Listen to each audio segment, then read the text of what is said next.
We are the members of Do It or Die. D-I, D-I, D-I. Watch us make bimbo as easy as pie. D-I, D-I, D-I. We are tough, you bet, filled with college pep. Bring him on, we cry. D-I, D-I, D-I. B-I-M-B-O. Bimbo.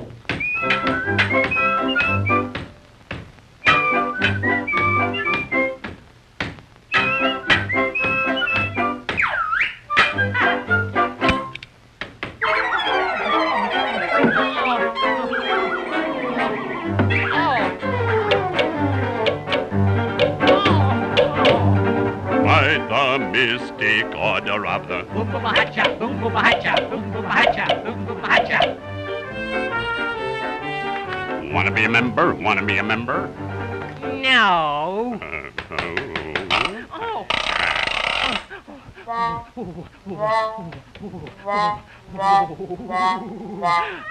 There's the way out. Oh.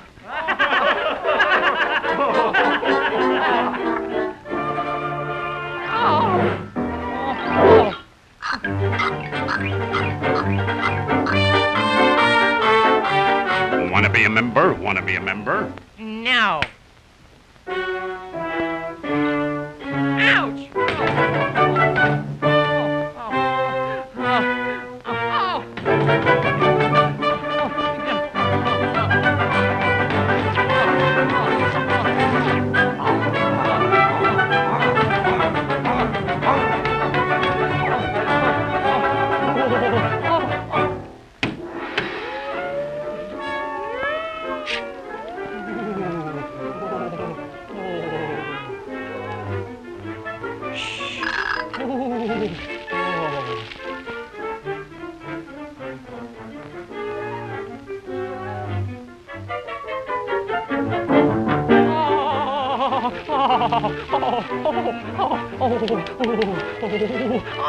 Oh, yeah, come on.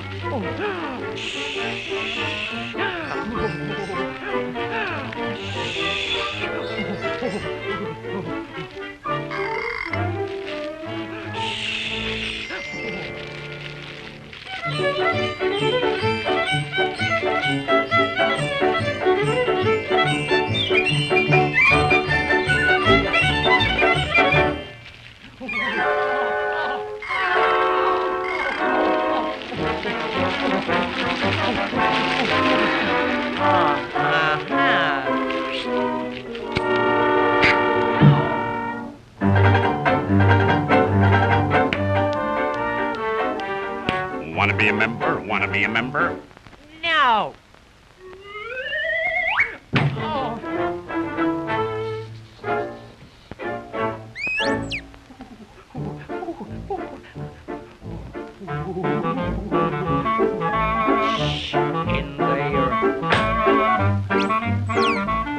Hello, May. I've got a bone to pick with you.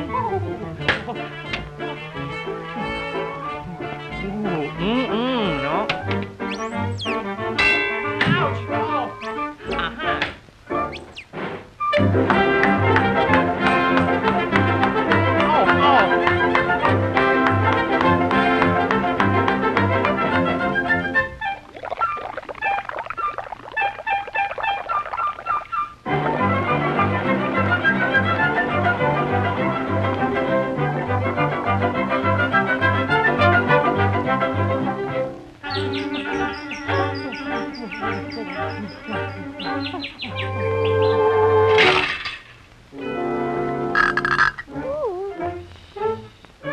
Come inside, big boy.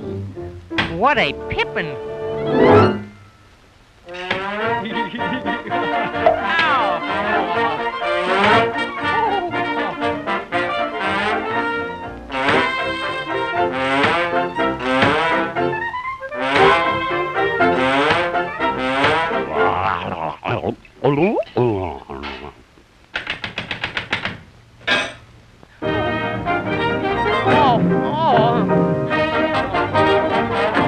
Oh, dear.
Yes.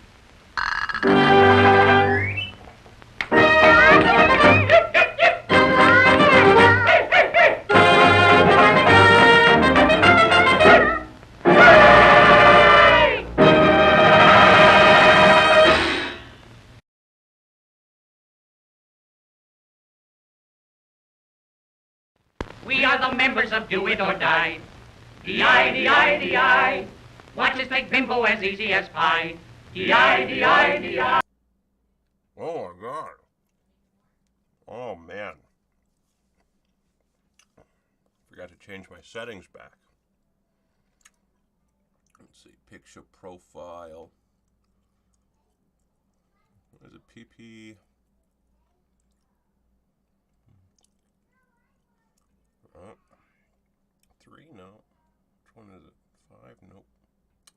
6, nope. 7, there we go. Just gotta get that bitch in there. Just dial that in. There we go. That's the ticket. You ever just eat a lot of deli meat by itself? A little bit of that roast beast. Grinch knew where it was at.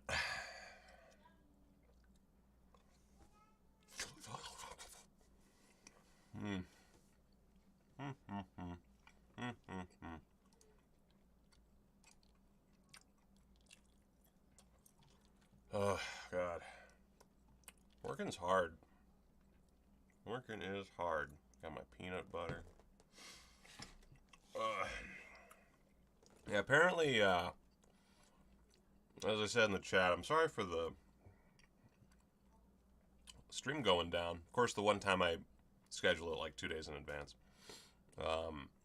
In my head, the Black Cat was public domain, but I was thinking of White Zombie. And so Universal immediately was just like, no! I mean, YouTube on behalf of Universal was just like, no! Bad Michael, bad streamer, showing our movie from 1934 on your stream, you sack of fuck.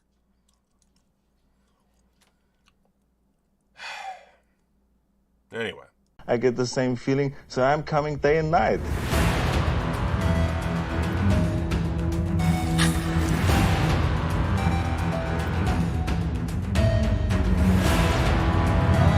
Can you fly, Bobby?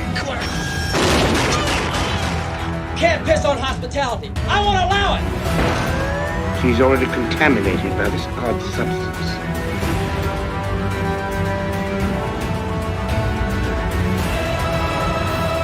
Jesus wept.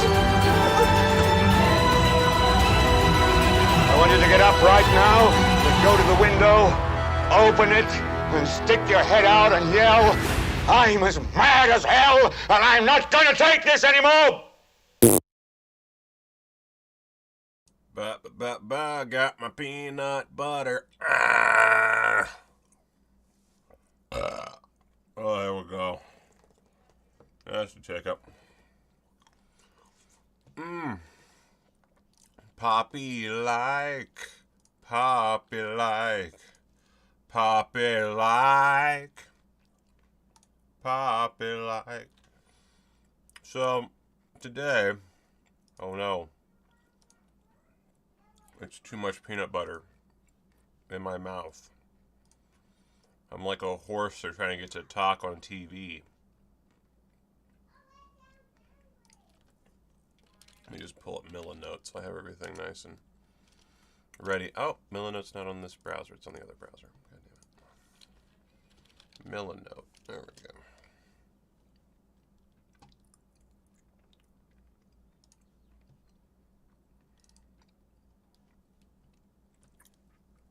That was a bad idea. It was a funny bit, I thought, in my head, and it was immediately not a funny bit.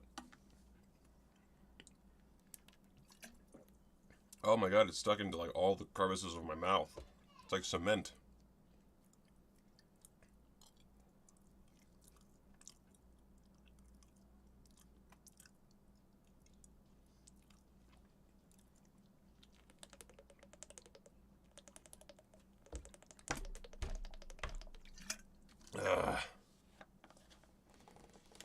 Anyway, Don't think I've forgotten about you, my little baby bell cheese.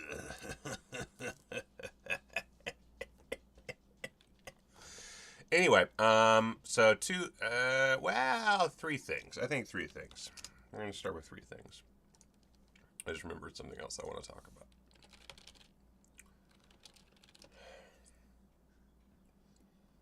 I've now had deli meat, peanut butter, and I have this baby bell cheese. Ate a very, very, very, very, very ripe banana this morning. Nothing but net on my end. All right, so Screen Talk Baby.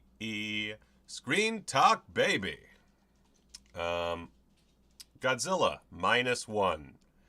Do I understand the meaning of the term -1? No. Have I watched enough Japanese movies with weird-ass titles to not question it? Yes. Oh, you know what? Let me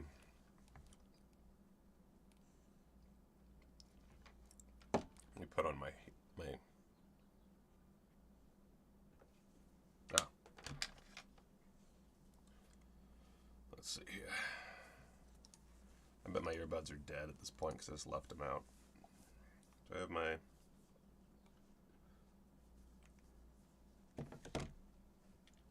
Let's see. I'm gonna take a wild guess and say that they do not show up. Are they gonna connect? Be cool if they did. Be mighty hip if these AirPods did connect. Because I don't feel like connecting any other headphones right now.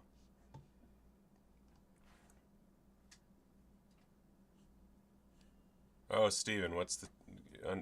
educate me. Ace, what are you doing? Why are you... the trash... Oh, come on. Hey, do you want to come up here? Do you want to come up here? Do you want to come up here? You want to come up here? Come on. Come on. Come on. Come on, buddy. Come on. You piece of shit. Oh. Look at this, man. No, hey, stop smelling the cheese. Stop smelling the cheese. Hey, baby. Oh, who's my favorite baby? Oh, my baby boy. Mwah.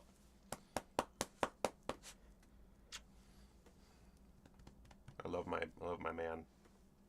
Love my little man. Oh. Oh.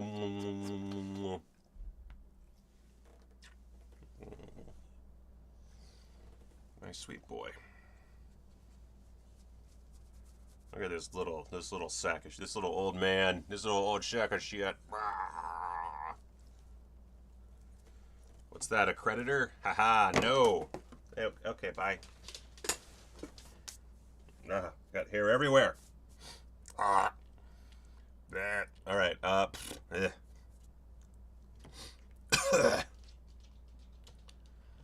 right. Let's look at this spiky boy. How about that? Let's look at the spiky boy. My headphones are dead. All right.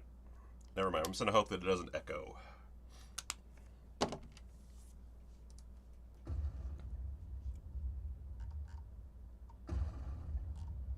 Oh, I'm not even getting desktop audio. That's no good. Oh, because I have it set. See, this is why we gotta double check everything.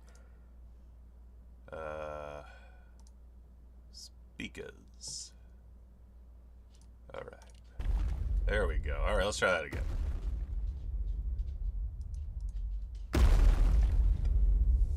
Hello.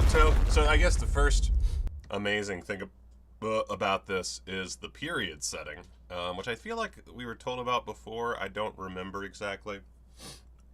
It takes place after the war and Japan has been destroyed, which means they are at 0, and then Godzilla shows up. Oh, I see it. Okay. Man. Oh, man. Oh, God. What if the metaphor for Godzilla, with Godzilla this time, leans more into, like, American occupation? Oh. Oh, give it to me, baby. Give it to me, baby. All right, all right. Like, and I love they're using their CGI in very smart ways. You've got, like, this set right here you know, with your extras, and then this digital matte painting back here, just this big destroyed 1940s Tokyo, or actually don't know, maybe it's Hiroshima. I don't know where this is supposed to be, actually. I don't know why I'm saying Tokyo. I'm fucking... That's racist! Got it, okay. Wow, wow, wow, wow, wow, wow, wow, wow, wow! Godzilla. -1.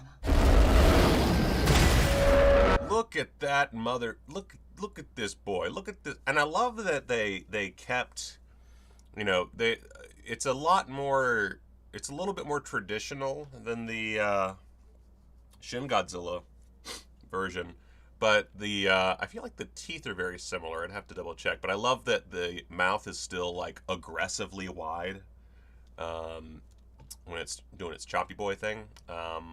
That's great. I think that, you know, it looks more CGI than the previous Godzilla, but I feel like this time they're not going for the suit look as much, which, sure, let's go. And yeah, in theaters December 1st. Okay, I'm in. Done. That's all I need. That's all I need. You don't, yeah, I'm with Brian here. I don't need anything else. I am good to go.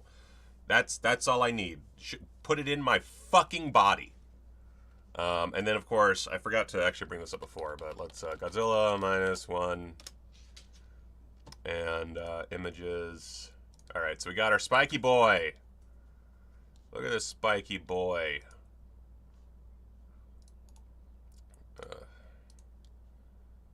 Man, such a small image. So this is what our new Godzilla looks like. Again, a little bit more like old school Godzilla, but there's still plenty of aspects to it that are, it's kind of like, it's like they took all the different quality Godzilla designs, tossed them in a blender, and then really jacked up those spikes on the back. It is kind of like they dinosaured it up, but yeah. I love that the tail still looks like a penis, and he has them big birth and hips. Godzilla needs big birth and hips. You can't have Godzilla without big birth and hips.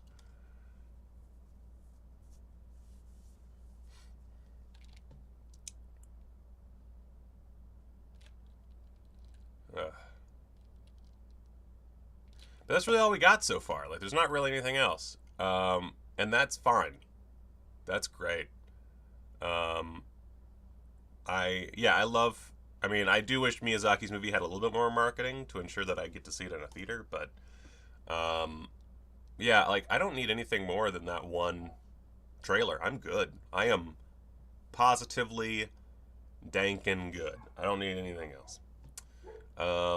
But also I don't really have anything else to say because there's nothing to really talk about. I love that it takes place just post-war, I guess.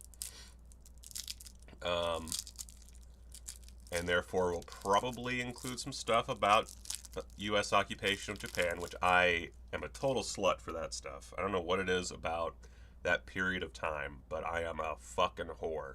I want Godzilla meets Sex Hunter Wet Target. That's what I need in my life. Godzilla tracking down the U.S. GIs that Care Bear stared his sister. That's a movie. It's also nice, yeah, it is nice that they didn't wait for America to finish, because, like, that was one of the things that annoyed the shit out of me. It was like, okay, Legendary gets to make their movies, but Toho does not. Look, I like the new Godzilla movies in America, but you give me the choice between American Godzilla and Japanese Godzilla, it ain't even fucking close. Japanese Godzilla. Come on. Anyway. Goodbye, Godzilla. Alright, so now we're going to look at... This is one I actually haven't seen yet, because I just got notified about it before I started the stream. Hey, woman. Did you talk about Godzilla already? Yeah.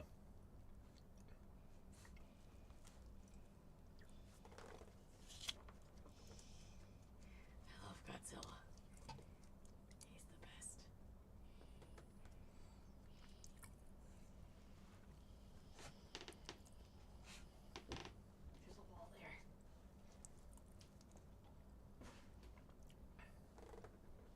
She loves Godzilla. What can you say? What can you say? Oh, also, I don't think you can beat Shin Godzilla, to be honest. Like, I'm really excited for this. Shin Godzilla is, no lie, my favorite Godzilla movie. Alright, so let's, oh, that's too big. That's too big. I'll just zoom in a bit. Alright, so this is, Brush of the Gods. Or the God? Huh. Oh, I thought it was the Gods. So, we talked about this on Quadruple BN. Oh, I got a pickaroo in Discord. Wait a second. Oh god. Uh-oh. Oh, there's just... God damn it, it's not showing because my internet's being a dick again. Alright, I will check that in a second. So, while I'm waiting on my internet to not be a dildo, let's see if we can watch this trailer for Brush of the God, maybe.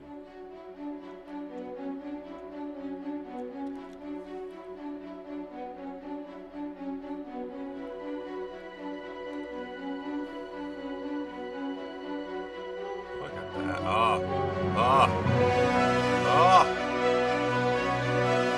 Catharsis! 神の筆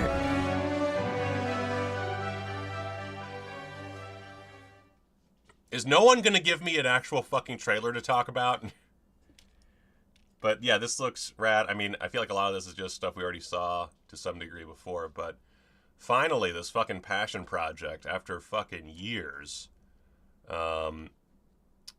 is presumably gonna happen. This is a teaser trailer still for the quote-unquote 2024 film. Will that occur? We will see. But hopefully it does in fact happen. Stand in silence, yes, I will be covering the new adult website whenever that happens. Anything else from Kaiju News? Don't care. Already talked about it. Oh right, the fucking studios. Pay your fucking writers and pay your fucking actors. Holy shit. I am, like, turning more socialist by the day, thanks to these fucking studio execs and other corporate executives. Just pay your fucking people. Like, outside of my opinions on, like, wealth accumulation and the rights of artists and all that shit. Like, this means my next season of Yellow Jackets is gonna get fucked up. It means Deadpool 3 getting fucked up. Why Deadpool 3? I mean, yeah, it's in production, sure. Yeah, they announced it yesterday that they stopped production. Oh, dang. Let's just talk about wealth accumulation, guys. Yeah. Let's just talk about fuck the man. Well, it's not even just because I mean, obviously, streaming residuals are very much at the base of it because there's no. Like, there's no, what's the word I'm looking for? What? Standard. For streaming residuals. Sorry, yeah. I wasn't listening to you. Because they've had the market cornered, and they haven't adjusted for inflation. And they won't release their goddamn numbers. No, so someone, I saw a video of an actor posting their residuals check of, like, tons of episodes they were on, and Orange is the New Black. It was $27. That they got off of that. That's nothing. You can't live off of that. That's what L. Ron Hubbard was making from his disability checks in the 50s. I'm reading a biography on L. Ron Hubbard right now. It's great. But it's the AI stuff that's a really big problem, too. How they want actors to go in and lend their likeness to AI, let AI learn them, and they only make the money that day. They don't make any money on their creepy computer counterpart. So that's what the strike is. And also, if I could just say something. I've seen some dumb fucking takes on the internet, on, like, even on, like, SAG, like, their Facebook page, because it's public, where people are like, oh, no, the millionaires aren't making money. And it's not. We have friends in SAG that live paycheck to paycheck. Like, SAG does not mean you automatically get handed a silver platter. It's just a lot of productions in Hollywood and, like, New York and stuff, you have to be in the union in order to be part of those productions. And it's not like $1 billion to join. It's just, your potty's right there, buddy. He's fine. You know what I mean? Like, so it's frustrating. And then one of the best takes I read was, I commented, I was like a lot of these folks just live paycheck to paycheck, like it is their livelihood. And someone said to me, get a new job. And I was like, I don't work in entertainment. But also, I guess you don't want to watch TV or movies or anything. And that's like the dumbest thing where they're just like, oh, they won't be missed. And I'm like, okay, so you never consume media? Like, I guess if you only watch, like, soap operas, I hate to break it to you. It won't affect you. Your next Jim Caviezel anti-child trafficking movie that makes up a bunch of bullshit also can't get made. Because Jim Caviezel, SAG. I assume. I don't know why he wouldn't be SAG. I mean, a lot of folks are. And, like, good for the cast of Oppenheimer for walking out. Yeah. I mean, I say good for, like, they had a choice. Because here's a really fun fact. I don't know if everybody knows. If you are not currently in SAG and you take a job working for the studios that are being, like, struck against, you cannot join SAG in the future. They will not grant you membership. So we're about to see some people with no sense of, like, long-term planning making some dumb choices. They're going to make a lot of money this year, and then they will never be able to work again, because that's called scabbing, and scabs can go fuck themselves. We do not cross picket lines in the Keene household. Bye. I got a lot of opinions. She does. She really does. Anyway. Yeah, just pay your fucking act, like, I'm sure the actors in soap operas are in SAG. And that's another thing to remember is, like, unions are very important because they should be the thing that stops nonsense like this, but then you grant tons of power to massive corporations. He needed to sit on his potty while playing his new tablet game. That was the problem. It wasn't in the right position. So. Been there. Yeah. It drives me nuts. Like, it just drives me nuts. Because, like, being an actor is hard. Being a working actor is hard. Like, obviously, if you're fucking Matt Damon, that's different, but most actors are not Matt Damon. I don't know why I picked Matt Damon. Most actors don't make a lot of money. And the same goes for writers. Actually, more so. Writers make all of dick and shit. And meanwhile, the people who employ them make all the money. And just are secretive and shitty. And that's not surprising. That's how Hollywood's always been. I think there's this, like, weird misconception that Hollywood is super left. I'm sure there's plenty of people in Hollywood that are super left. But the machine itself, no.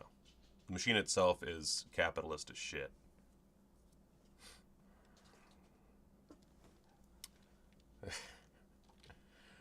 Anyway, didn't mean to go on a rant there.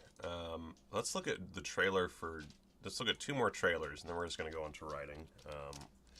Got one request in here.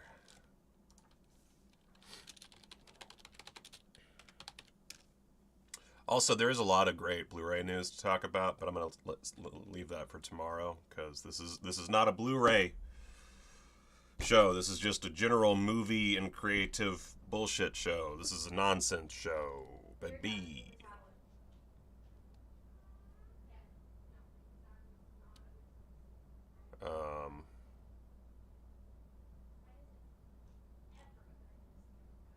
Oh, right, there is that clip of him. Yeah, that's probably why I thought of Matt Damon. All right.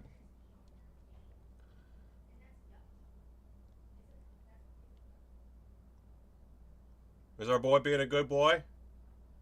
What? Is he being a good boy? Yeah, I'm going to close the door for no particular reason. Okay. Is he playing with his stuff again? Well, he took the insert that had the pee in it, stood on the edge of the potty, and then slipped, and got pee all over me and him and his play mat. So that's how my morning is going. Can I strike? Where's my union?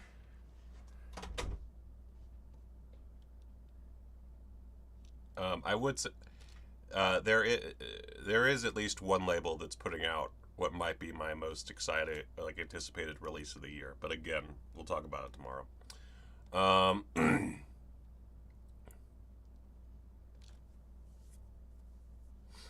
And that's true, Mad Mike. It's the same problem everyone can face. We all have this problem where, like, even me, like, I work so hard, not as hard as like construction crew or anything. Like, physically I don't work that hard, but mentally and time-wise I work so much. And I have less than $100 in my bank account. But then, and mind you, I'm not buying stuff as much anymore. I'm being very frugal as much as I can be. Well, not as much as I can be. I guess if I wanted to be as frugal as I could be, then I'd be like fucking Steve Jobs. But,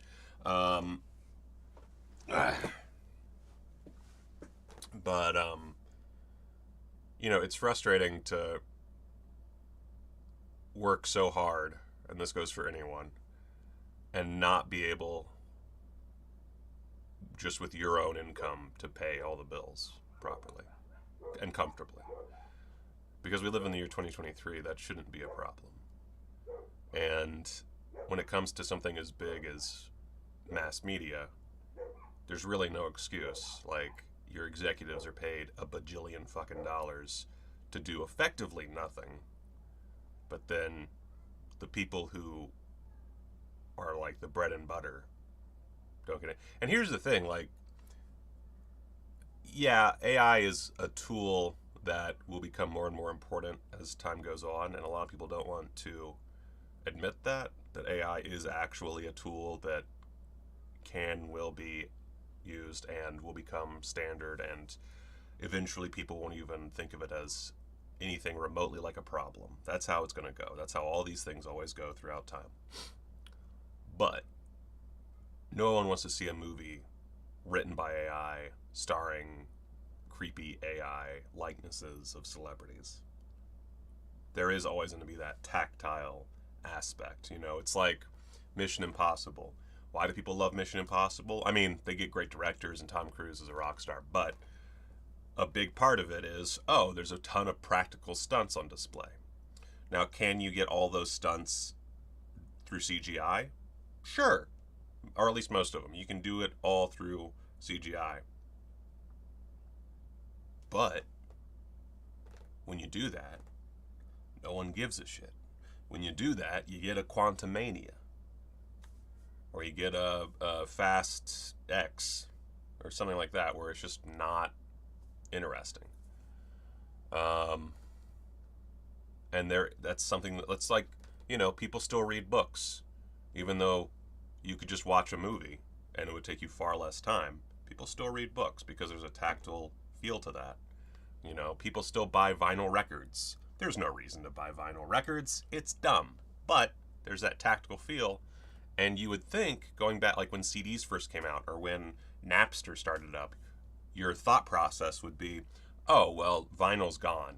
Oh, well, CDs are gone. Not really. I mean, more niche, certainly, because a technology will always replace the previous technology. But if that technology is something, that previous technology is something that people enjoy, that hits the, the happy, fun brain part, they're going to keep on enjoying it, and people will still demand it.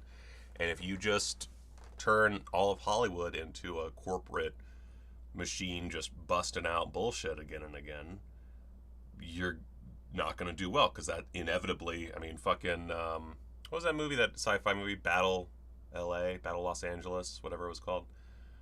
You're just going to get stuff like that where no one gives a shit and no one wants to go see it because it's not interesting. Or like everybody's excited for Oppenheimer. Why the fuck should anybody be excited for Oppenheimer? On the books, the only thing there that makes sense is it's Christopher Nolan. And yeah, he's a major aspect to it, but also it looks fucking sick, and it's Nolan doing something bonkers with the medium. Anyway, sorry, I'm being a little bitchy today. I'm not in a great mood. I'm just in a shitty mood.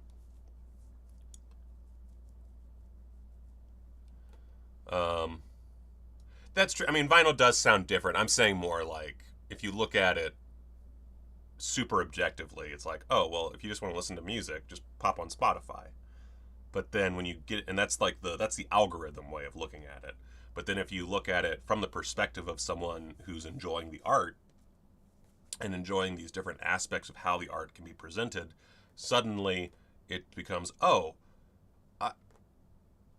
there's this again, tactile feel to vinyl that you don't get from CD or Spotify. You're still getting the same music and more of it, but this is something that gives you a personal connection. And as life continues to go into this, or to journey into this digital sphere, we're just going to have more of that, where it's, like, I think the boutique Blu-ray companies, I do think some are making iffy business decisions, and there's definitely a bubble that has to pop at some point, but I don't think as a whole that industry is going anywhere anytime soon, because people still have that need to collect and to make stuff their own.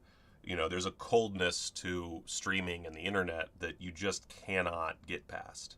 And maybe we'll find a way to get past it. Maybe there's some kind of like VR thing that will reach as a civilization that will mimic that for us. I don't know. But as it stands currently, you're not gonna replace these things. And again, like, I'm not the anti-AI guy that a lot of people are. I think that AI has its place, but it's like any advance in technology, you have to balance things out.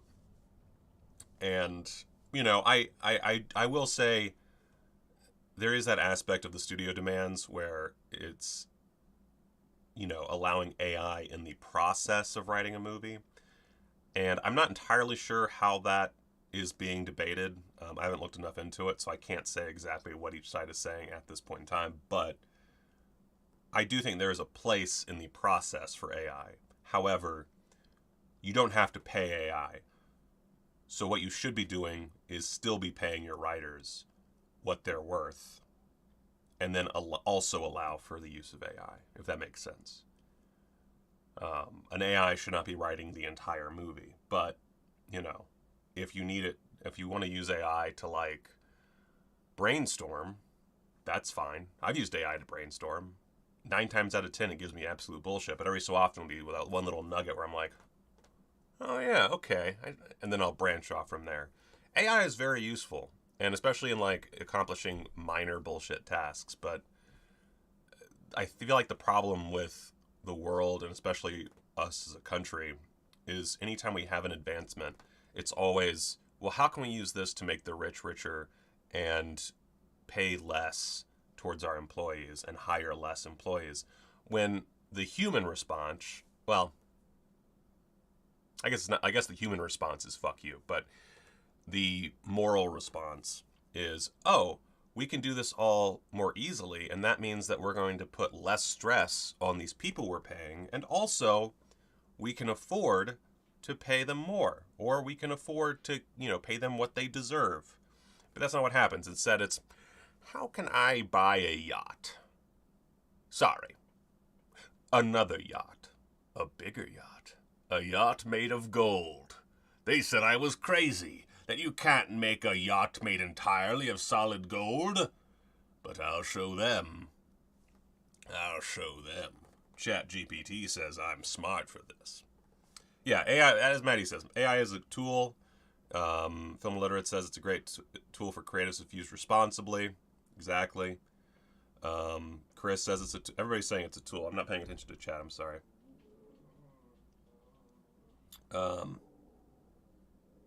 Anyway.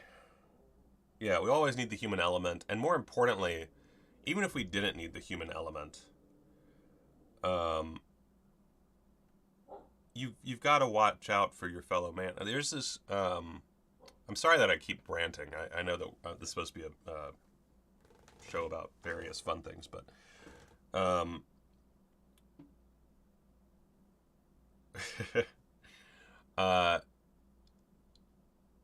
like it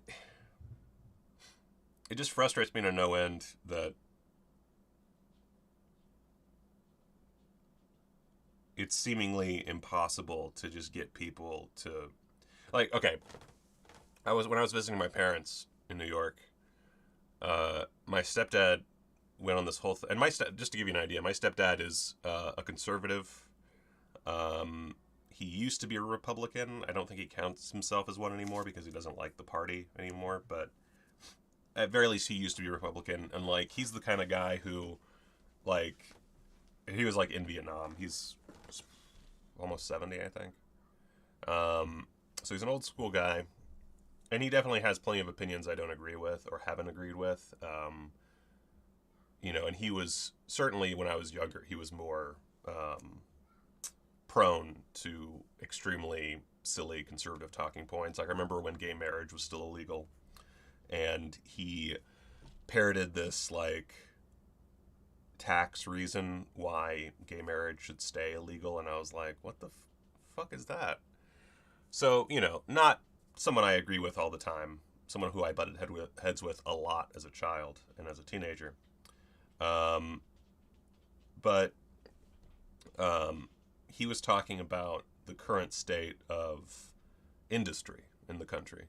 And I don't remember what the impetus for this conversation was, but he went on this whole diatribe about how when he was younger, so, you know, the 50s, the 60s, the 70s, I don't know. I'm going to say the 70s, 60s and 70s, I don't know. But it used to be that you took a lot of pride in what you did.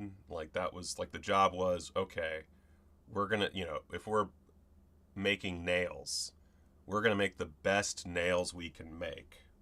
And we're going to make sure that we are considered the best at making nails. We're going to be the nail kings. And we're going to give people what they deserve as far as the nail market goes.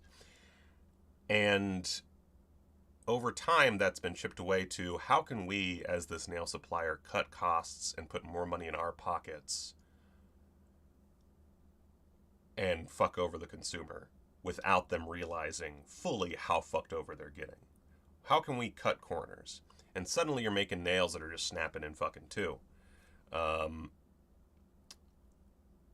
And no one cares. It's just, well, we're making and like, there's all kinds of reasons for this. China is a big problem because obviously China makes shit for super cheap and then fucks up price points over here. But that's where, like, we actually need to put some fucking work down and, you know, make up for that price difference. I'm very tired. Yeah, there's no pride in work. It's just about profit, and that's what how the studios look at things. And that's how they, to be fair, that's how they've always looked at things. Like, Hollywood has never really changed. Like they've always been at the high level pretty conservative and pretty greedy. I mean, you look at, you know, the Hays Code era, and you quickly realize it's always been corporate bullshit. It's just everything has gotten worse and worse throughout the world and throughout the country regarding corporate bullshit, and Hollywood's just like nim, nim, nim, nim, nim, nim, nim, nim. And they're coming off of a very strong couple of decades, and now they're finally dipping, and suddenly the question is, well, how are we going to keep making these unreasonable amounts of money that we used to be making? And then add to that, there's this idea that you need to spend a shitload of money on nonsense. Like, some of these actors should not be getting paid the amount they're getting paid. Not the working class actors, but, like, you know, I don't have any of these numbers memorized, but let's say like, oh yeah, Robert Downey Jr. is going to get paid, you know, the most money any actor has ever been paid for his post-Iron Man role in Dr. Dolittle. Guys, come on. Come on. Yeah. Oh yeah, and paying for something that'll last, that's gone. Like, everything is made to break eventually. You know, even streaming services, like, the entire idea is, oh, well, you're going to need to keep paying us because those movies are going to leave, but then they're going to come back at some point, so who knows. Anyway, sorry, I'm tired and ranting.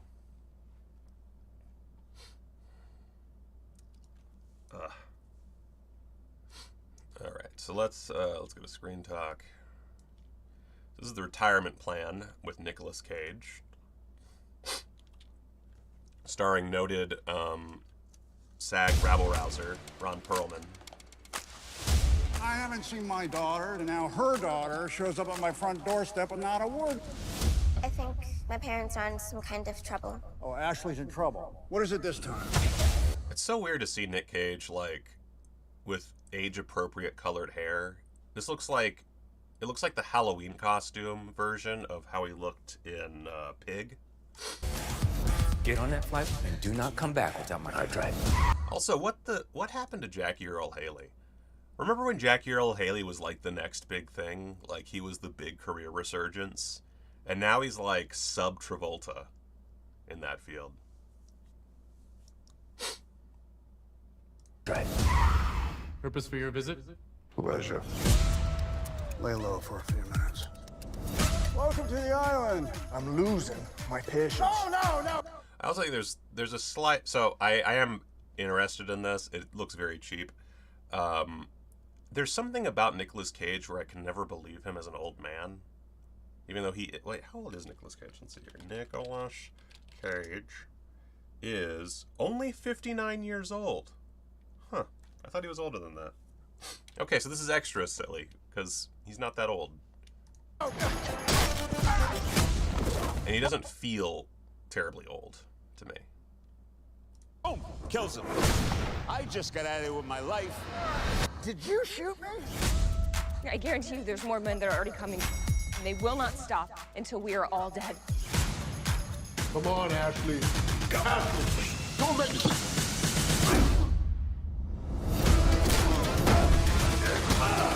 But I mean, I'll take... I'll take this. I'll take, you know, Nicolas Cage kicking ass and, you know, getting a paycheck. Nicolas Cage getting a paycheck is probably the most entertaining paycheck-based performance every time. Who are you? The old guy, he keeps killing everybody. Everybody. Everybody. Also just love these little moments where it's obvious Nick Cage is fucking around and they're just like, all right, let's do it. There's a certain, like, there's a cross section of not giving a shit, but also putting in a performance that he does that's really fascinating, because I never feel like Nick Cage is phoning it in. There's definitely performances where he is not trying as hard to put in a good performance or to put on a nuanced performance, but he always brings something to the table. He's probably the best DTV star, because you just never know if you're going to get super crazy or not. Let's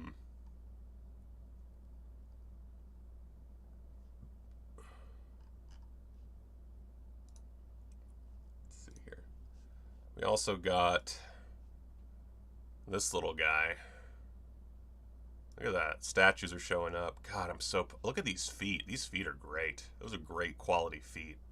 All we need is Godzilla to hang dong, and we are golden. That's beautiful.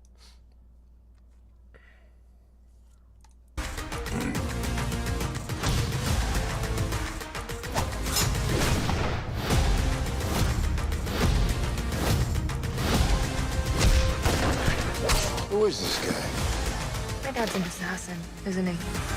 You can tell the editor of this trailer was having a bit of a bad time trying to get it figured out. Like, whatever he was given, he was just like, all right, I'm just gonna put something together here. Yeah, your dad's totally an assassin. Grandpa! Here, have some more syrup, sweetheart. So yeah, it looks cute. I'm not as enamored by it as some people are, but it looks cute. I'll definitely watch it. And then let's look at Jules. So Jules,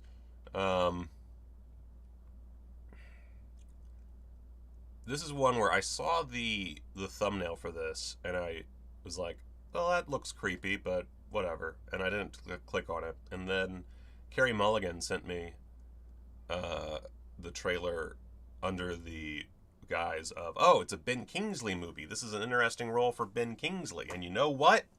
It is. I think that we ought to change our town slogan. A great place to call home is confusing. I suggest a great place to refer to as home. We need a crosswalk on Trent Avenue between Frost and Allegheny. And also... So first off, before we get to the hook here, and actually, you know what? Now that Stand in Silence mentioned watching the whole film compressed down, we're not going to watch this entire trailer because I will say it does show too much, but I want to get through the hook and a few little bits and bobs, and then we'll just stop it early. So right off the bat, Ben Kingsley putting in a great weirdo performance. You know, you get the idea like, oh, this is a movie about like maybe like a mentally ill guy in a small town, and maybe he's like autistic or something. But oh my. A UFO has crashed in my backyard, has taken out my azaleas, and destroyed my bird bath. When you talk like that, it makes them all take us less seriously. Okay. So it's someone who's a little out there. Maybe he's seeing aliens. You know, he's making stuff up. All right, okay. Keep going.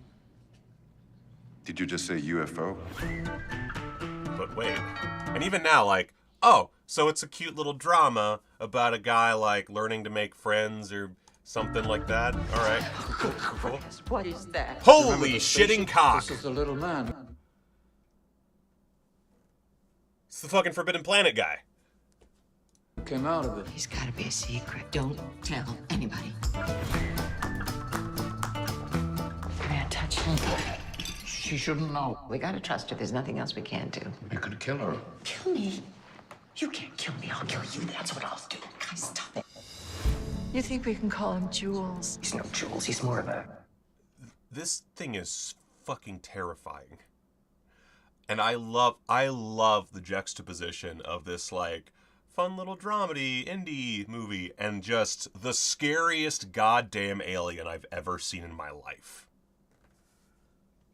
Like, no lie, I'm really Your dad was in here earlier. He said he was buying apples. Also, it has Carrie from fucking Succession in it. Has Carrie from Succession. Why would I not want to watch this? Holy shit. For an alien. Like an illegal alien? Thank you for the picture. He hands them to me all the time. Maybe he's trying to tell you something. Dad, come on. I'm worried. What you have said has not been normal. I'm okay. How can you say that when you're buying apples for an alien? The government is searching for a security satellite that crashed. Any moment we waste is a moment they can discover him. You've seen the movies. You know what happens to these guys. Okay, anyway, we're not going to go any further than that, but,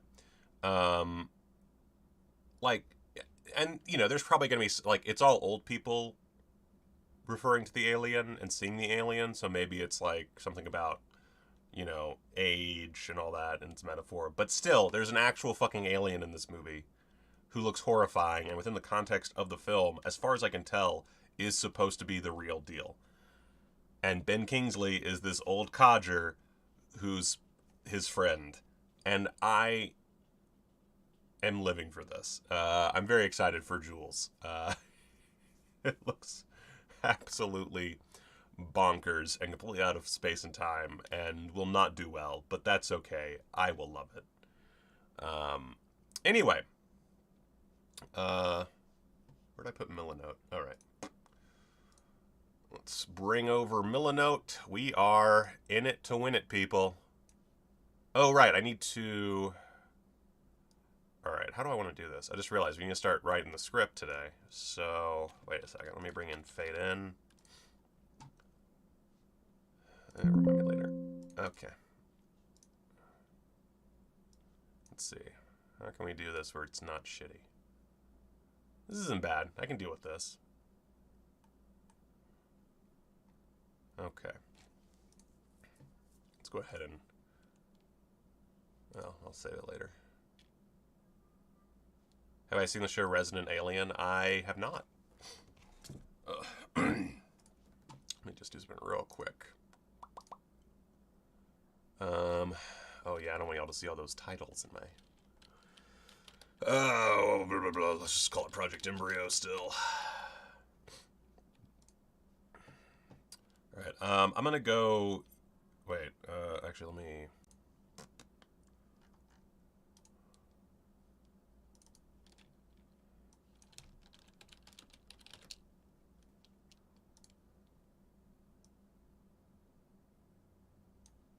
Alright, I'm gonna,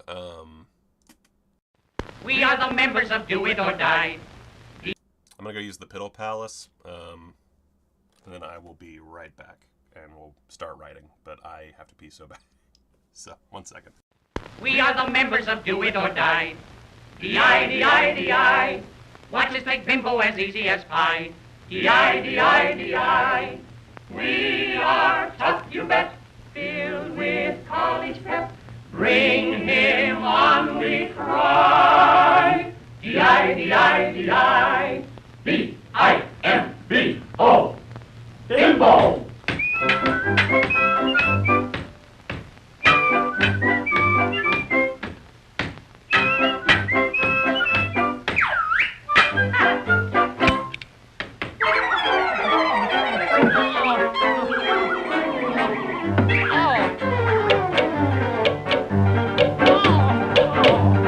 By the mystic order of the Boom boom hacha, boom boom hacha, boom boom hacha, boom boom hacha. Wanna be a member? Wanna be a member? No.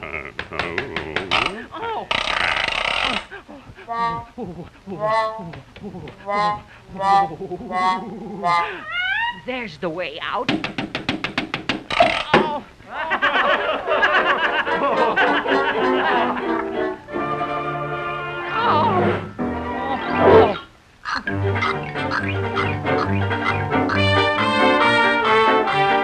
Wanna be a member? Wanna be a member? No. Ouch!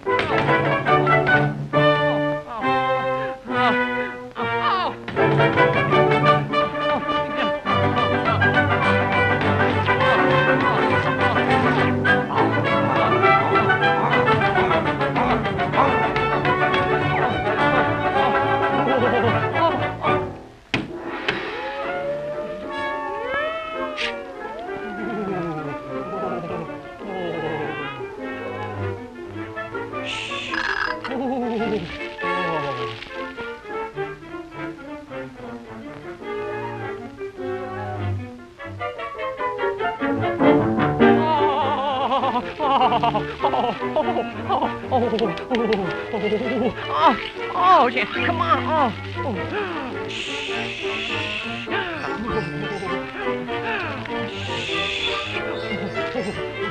All right.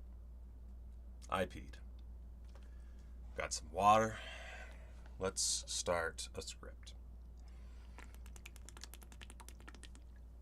Oh, God.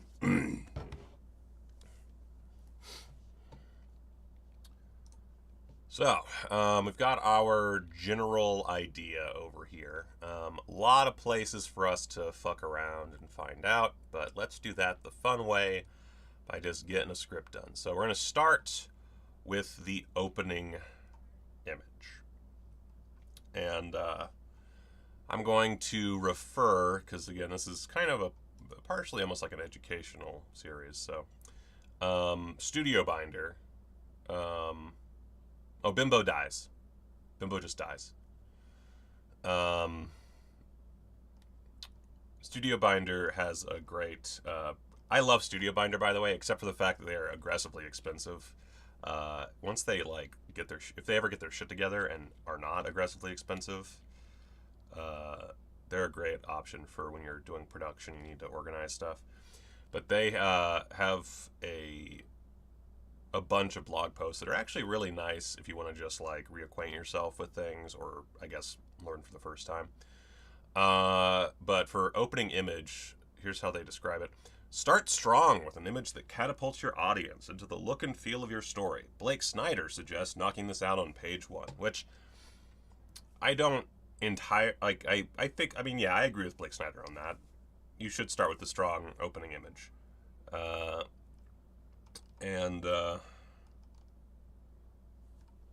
They use The Matrix as an example. And so to start, The Matrix boasts a strong opening image, a blinking command line cursor. Yeah, that's a great just, we're going into the world of a computer. That makes sense. That's great. The film's about a hacker named Neo who realizes his life is a computer simulated reality. Over the image, we hear Trinity and Cypher on the other end of the cursor. They're liberated from the Matrix and looking for their savior. So our version of that is our main character, Duke, jerking off. Because that's what you're going to get in this movie, is a lot of sex shit. So, what's the word I'm looking for? Dressing room. Doesn't really matter if it's nighttime or not, but, oh, this is way too small. 1 second, let me zoom in a bit. I could probably zoom in a little bit more, actually. Yeah, baby. All right. Now we're cooking with gas. Olean. Gas Olean. All right. Actually, you know what?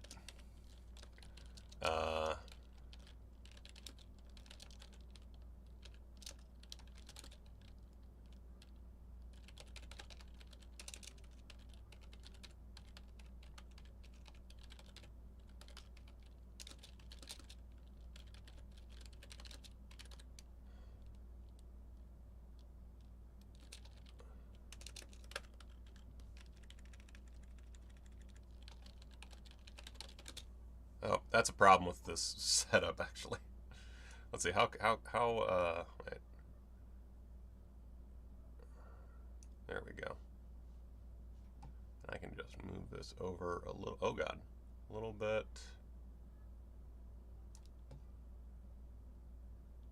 Cool, awesome, amazing.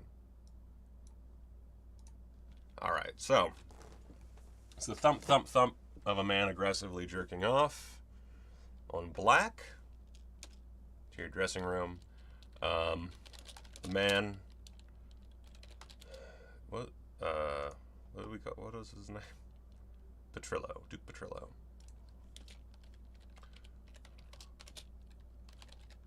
Let's say he's in his mid-40s.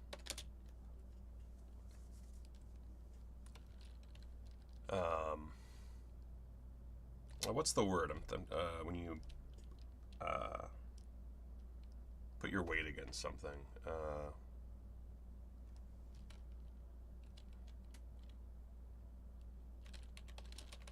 Holds on tight to his dressing room table. It shakes, knocking.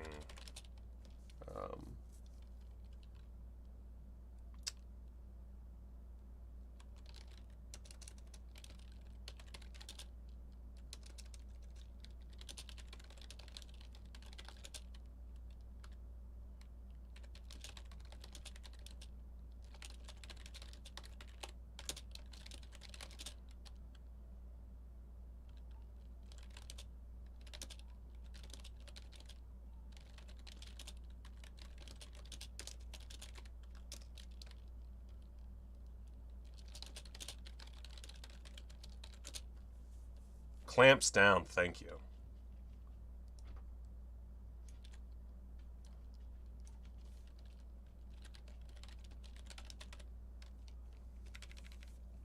Alright, so the man, Duke Petrillo, mid-40s, clamps down on his dressing room table. It shakes, knocking a beer bottle and several pill bottles off and onto the floor. He doesn't mind. He just wants to pound one out.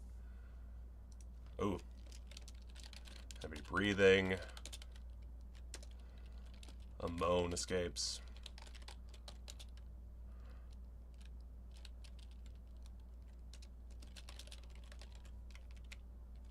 As he reaches climax, another louder moan. His free hand grasps wildly for a tissue from a nearby box. Actually, I can set that up earlier. Onto the floor. Box of tissues rattles around.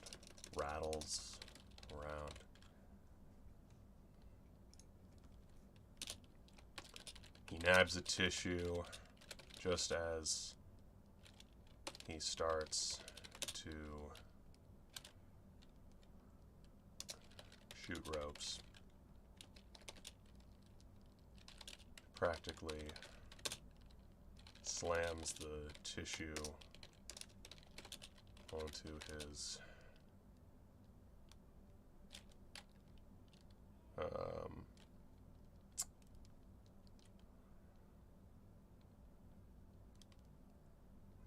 practically slams the tissue. Oh fuck! I don't know how to.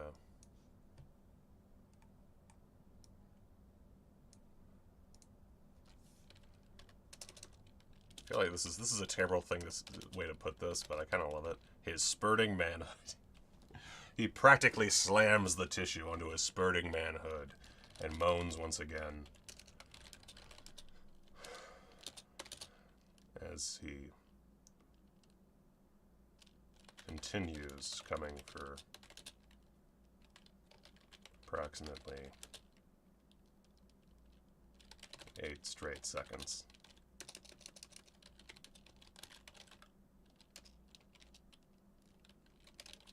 It's been a long day. He slumps down in his chair, and pulls from a nearby joint. Semi-confused by the absence of beer bottles, he searches the floor and nabs one with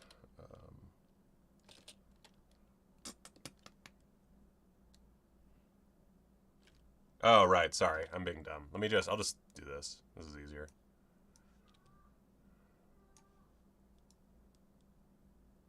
I need to, wait a second. Oh, I know what to do here.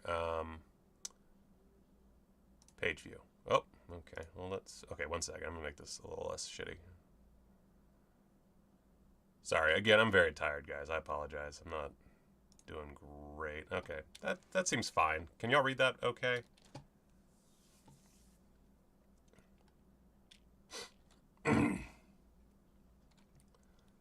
All right.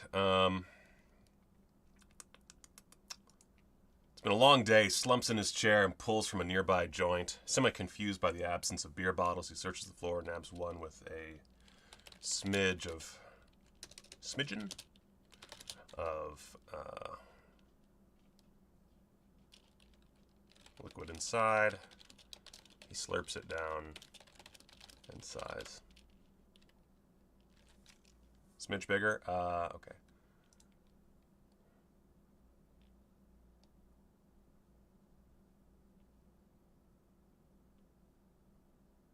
Man, they do not have... Wait, zoom to fit? No? Okay. Oh, and also let me pop this over here. There we go.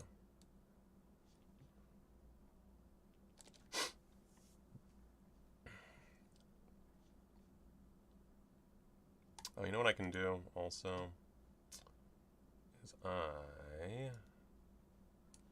let's see here. Could do this.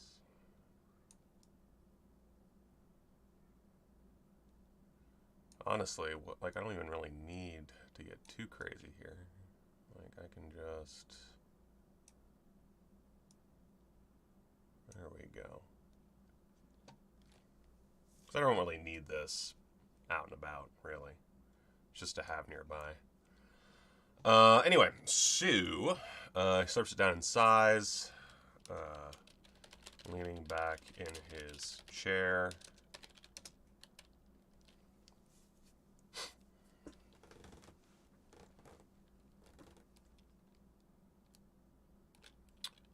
Oh, give me that idea, Mike. Give me that idea. Let's see here.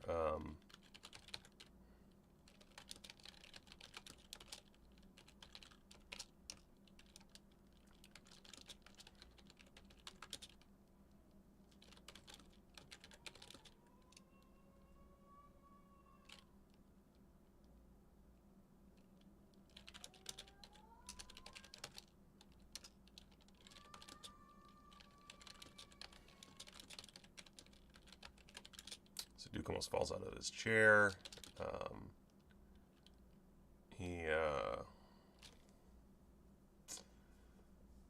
What's the...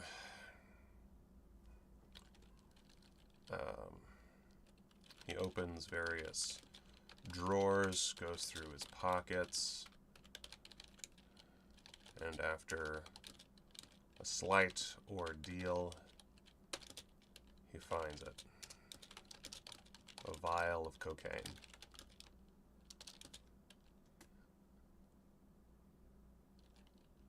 He divvies it out onto a copy of The Secret and snorts maybe more than he should.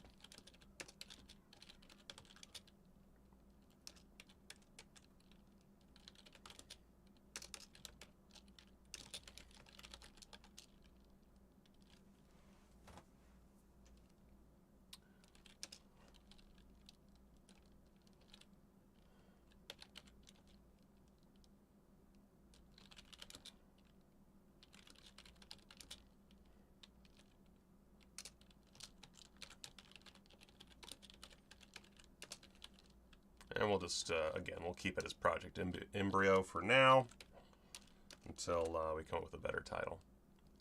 But that's a good opener, I think. Against black, the thump, thump, thump of a man aggressively jerking off. Interior dressing room, night.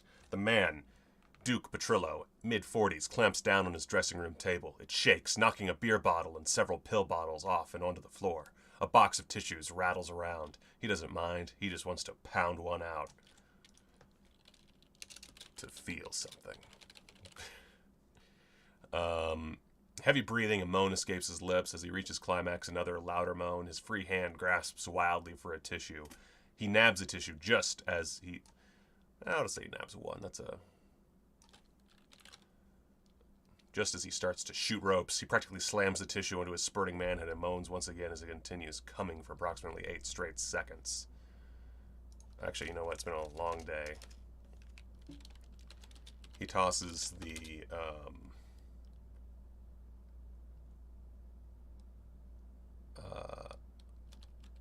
full soggy tissue into a trash can. To a nearby trash can. Oh wait, into a recycling bin. There we go. Okay, so Mike's musical setup idea. Duke doesn't sleep the night before his trip. Not that he sleeps much these days, nor can he sleep for the entire trip to Tokyo. Sleep deprivation starts to take hold. It begins with seeing, hearing weird but subtle things on the plane. For example, flight attendant, suck your cock? Duke, what, huh? Flight attendant, sir, a Coke? Upon arriving in Tokyo, the deprivation, coupled with the dense groupings of tall buildings, dripping with bright lights and colors, sounds, and music from the various shops and karaoke bars, plus the throngs of costumed maid girls trying to lure him into a cafe. Finally, break the line between fantasy and reality. A musical number ensues, at least in his weary mind. The musical ends as Duke finally falls asleep on the street. That is your wife came up with that? I'm sorry, inspired by your wife's first impression of Tokyo with some jet lag after not sleeping on the trip. Got it. That's amazing. That is great. Holy dickin' shit. That's amazing. That is so good. Oh my goodness. Alright, we're going to add that to the notes since we're not quite there yet as far as the story. Let's see. Musical sequence. Duke arrives in Tokyo. I'm just gonna copy and paste.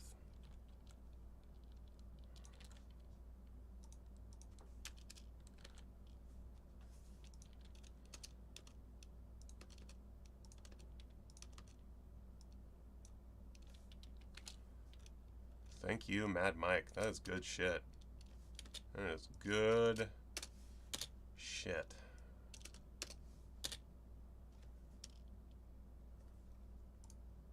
Quality. Well, tell her thank you from me. She's a fucking genius. That's fantastic. You're both geniuses. I love you. All right. So slam zoom to title, Project Embryo.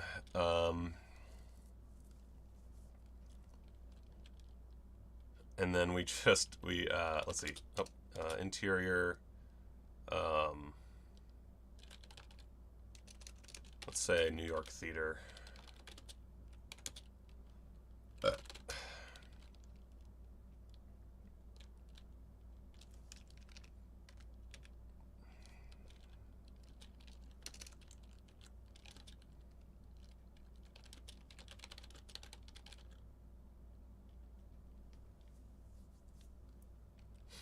Oh, give me that drowning in pussy idea. All right, so we slam zoom to the title, Project Embryo, and underneath it it's just woo, yeah, ooh, a bunch of people, whole theater full of people cheering. Interior New York theater, night. I hope you got a bit into this whole thing. So. All right, interior theater, night. The sold out crowd continues to cheer as Duke walks out onto stage. So I guess here's the question. I guess does he put in like a really strong performance and then it ends badly? I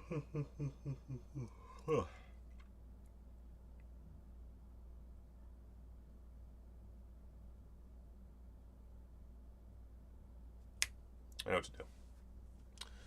Cheers, Duke walks out onto the stage. He's obviously super fucked up and can barely walk. The crowd starts to quiet down until finally the whole could hear a pin drop. The only sound is Duke staggering across the stage and the occasional cough and murmur from the audience.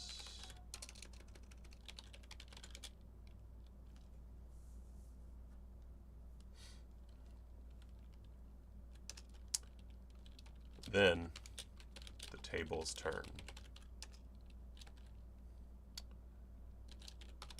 Duke falls,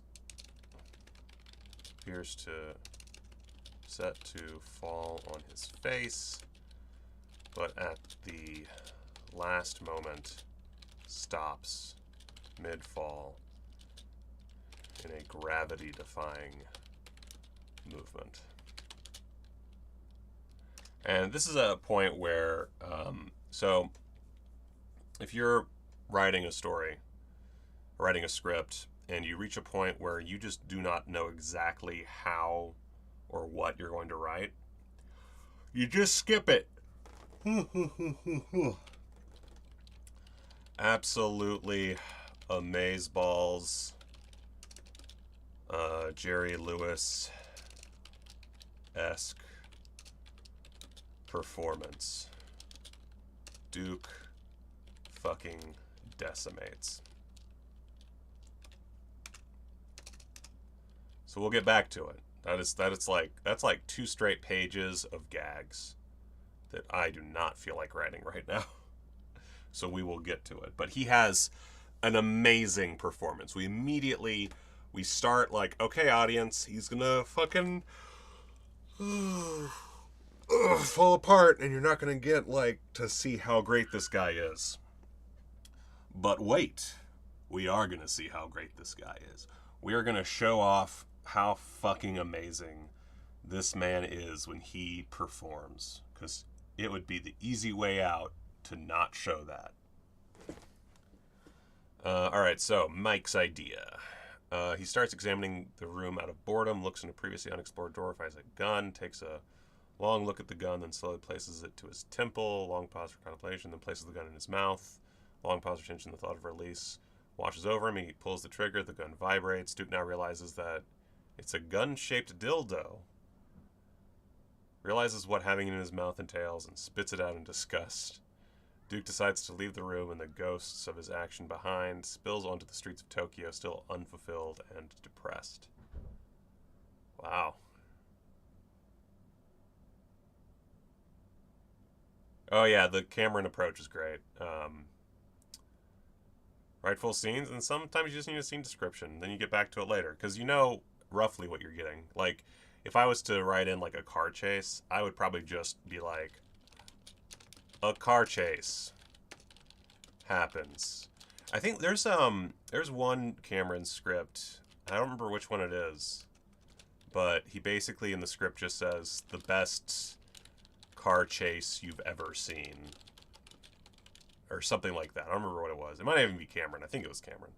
But one of these guys just wrote the best car chase you've ever seen, and then they kind of just figured it out later with the professionals, because like, it's just a great car chase, you know, when you see it. All right, so Mike says, as he wanders about, he's approached by a woman who introduces herself. I'm Miss Tawny. Duke, still upset about being stood up, is cold to her. She starts to explain herself, but trails off when she realizes that he's in no mood to hear it.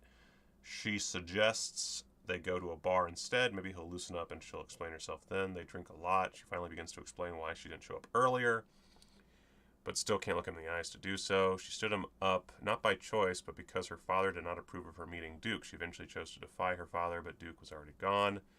She finally looks back at Duke and realizes that he passed out. Did he hear any of what she said at her home? Her father discovers that she has left and is furious. He sets his sights on Duke. Thus ends my insane wallet. It's not bad.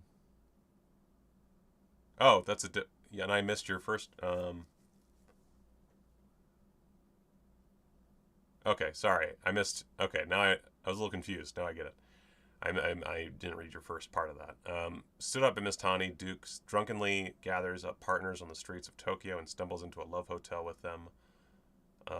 Funny love hotel sex montage. Hill, maybe a tad Benny Hill. Duke now lies painfully awake next to a twisted pile of sleeping naked Japanese flesh, still unfulfilled. He grows resentful of their peaceful content and falls even more depressed. Okay, and that's how he finds the dildo gun. Okay, I gotcha. That might be a little complicated, but I like where your head's at.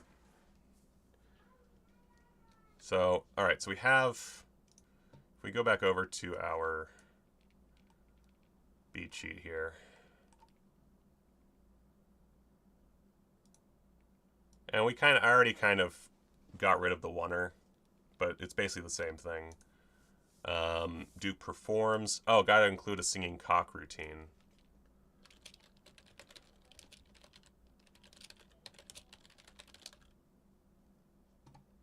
All right. Fights back against heckler and crowd, saying something extremely offensive. Oh, right. Okay, so...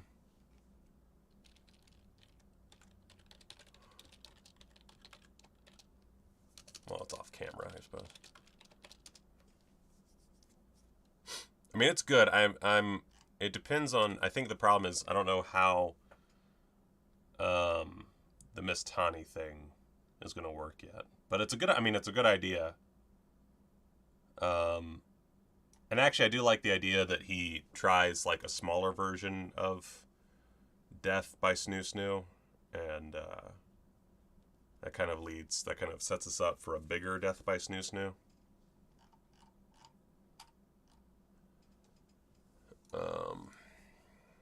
Where are we at? We're at hour 30. Okay. So, next up is our theme stated. We didn't really... Which are also... Well, I guess at this point we'd actually be around page 5. All right, we need to get through the heckler thing. God damn it. Sorry, So the heckler off camera, somewhere in the audience. I don't know what he would say actually, because I don't know what the. Let's see here.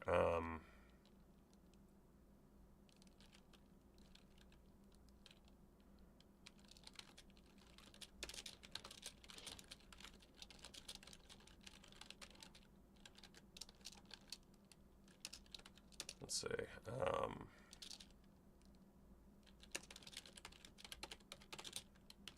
Angry murmur passes through the crowd. Duke stops mid-act. Oh, I'm sorry, sir.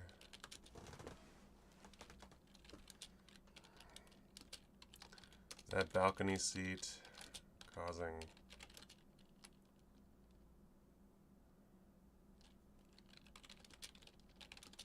blood pressure issues. You need to step outside. That's not a good joke, but crowd laughs.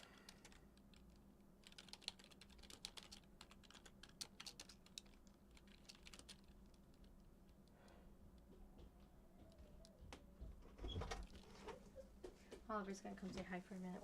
Oh, Oliver's gonna come say hi. Good thing he can't read. You know what would be fun? What? You should let him tell you what you should write for a different story. What should we write, buddy? You can help Dad write a story?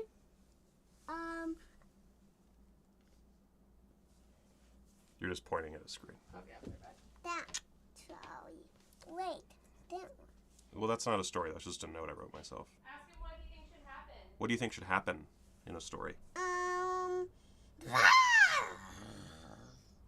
A mean T-Rex. You being a T-Rex? A mean T-Rex. A mean T-Rex. That what? Why is the T-Rex mean? What's causing the T-Rex to be mean? Because an ant on it. There's what now? Because there was an ant on it. There's an ant on the T-Rex? And it killed this guy. It scared this guy? Yeah. Totoro? Yeah. So there's a T-Rex, an ant, and a Totoro? Yeah. Okay. That what's happen. My daddy. And with a stethoscope. With a what? Stethoscope. A stethoscope. Mm-hmm. D-to-T-that and R-T-Rex.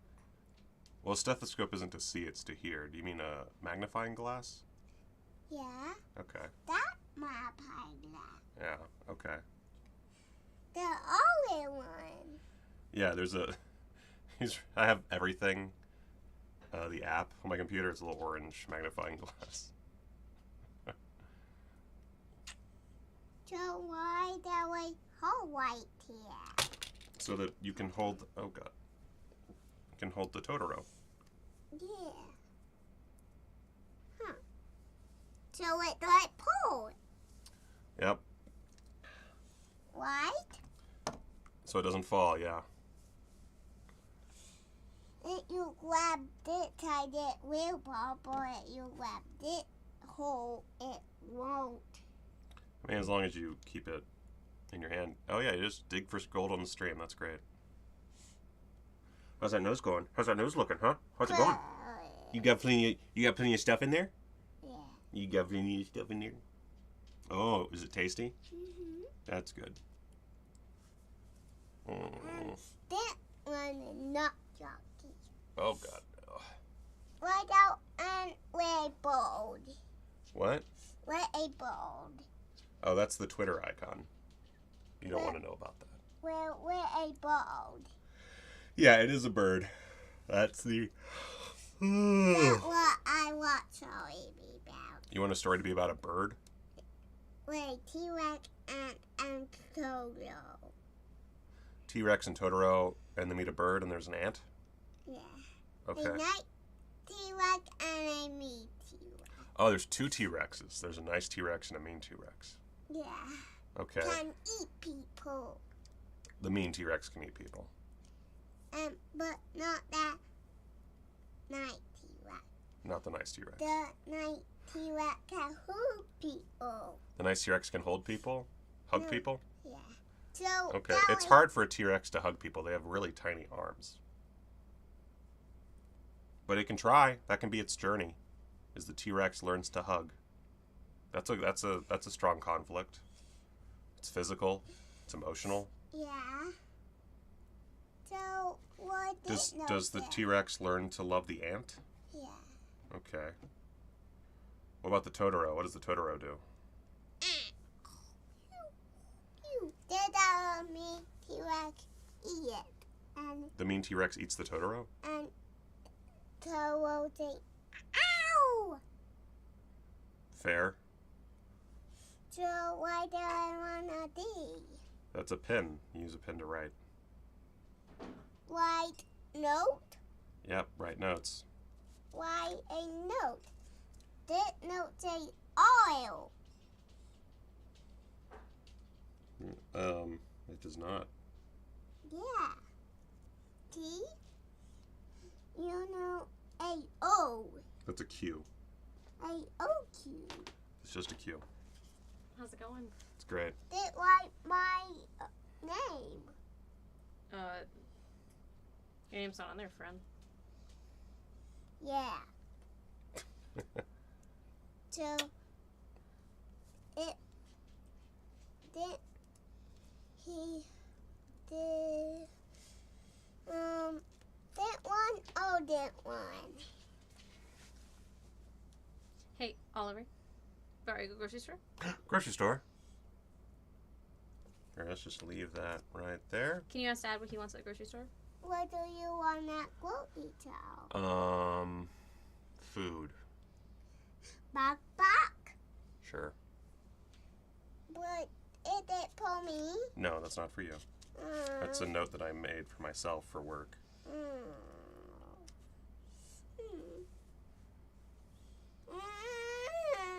Alright, we'll work on how the T-Rex learned to hug an ant later. Go to the grocery store. Go to the grocery store with Mom. How about Mom write note for me? Next time. It's a very good idea next time. No, it's not. Can I finish your stream and you can go to the grocery store? No. Fuck. Why do you have a snow boot on? Alright, bye. Bye. I love my family. Alright. Alright, I'm almost kaput, but let's get through this, because this is actually... Alright. I'll come up with better heckler dialogue later. I like that, Mike. Want me to show you why it's called the nosebleeds, pal.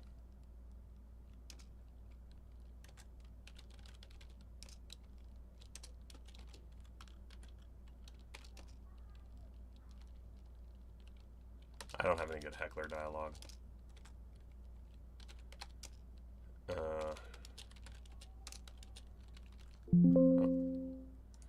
Let's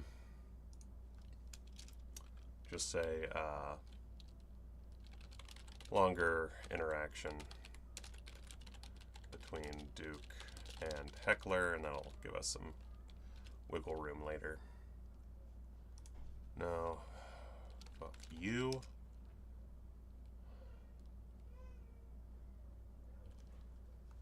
Let's see. Duke starts rubbing his nose in between dialogue. Suddenly Duke sneezes, sending a mist of blood onto the front row of the audience.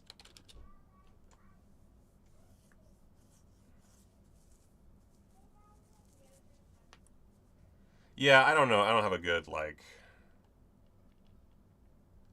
I need some... I'm trying to figure out what it...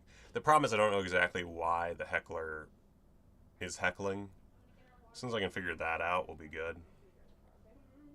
But this is a good just starting point. Doing a vomit draft. Oh, fuck. Just...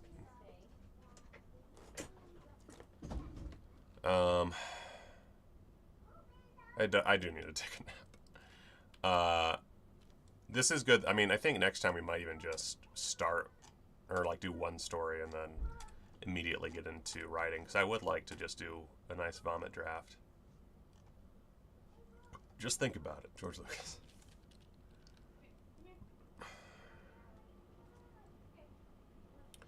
Alright, so he sneezes, sending a mist of blood onto the front row of the audience. Bye!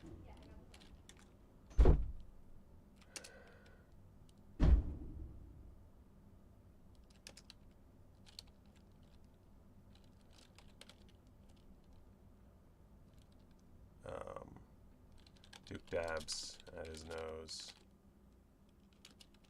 looks at the blood on his hand.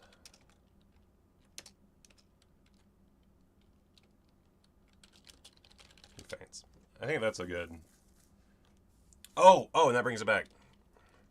He faints and hits the stage with a loud thunk. Thud.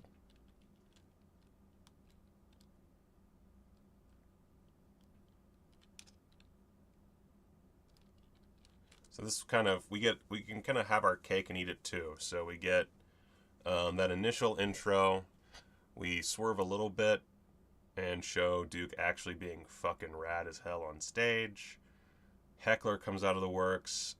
We got to figure out why that happens. We got to create a reason for that so that we can then go through and rewrite that dialogue so it makes more sense and works better as an insult. And then we also need to elongate that interaction. We set up that Duke starts rubbing his nose in between dialogue. And then finally, Duke sneezes, sending a mist of blood onto the front row of the audience. Dubs at his nose, looks at the blood in his hand, faints, hits the stage with a thud, thereby circling back around to the very start of the scene. It's pretty good.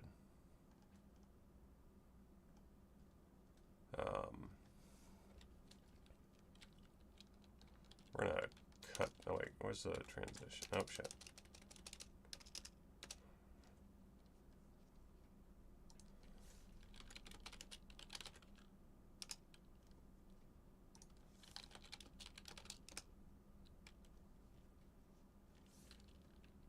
Let's see here.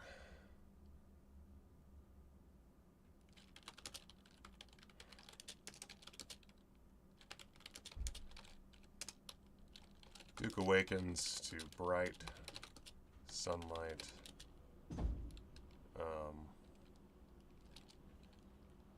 Streaming into the room.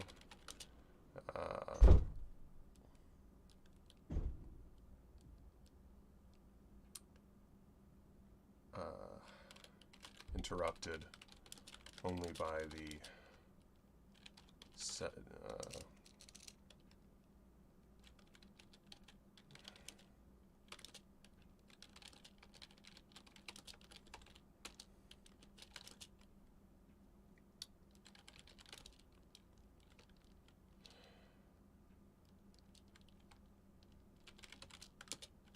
was going to say his manager's name is Ringo. It doesn't matter. The manager's not going to be in the picture very long. Assistant Jerry, however, is going to be around for a while. So since we are still relatively early in, let's get this world building going. And of course the setup, if you're going by the Blake Snyder rules, which again, good guideline, not something to take too seriously, but the setup is the first 10 pages. So in these first 10 pages, which once we get all those other things written will be around page 5 or 6, we need to introduce all of our additional characters and themes and what have you.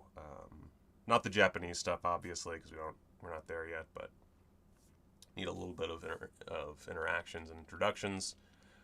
So Assistant Jerry and Manager Ringo are in the room. It's kind of nice that he doesn't have any loved ones in the room. It's just his manager and his assistant. So let's just go ahead and get there. Let's see.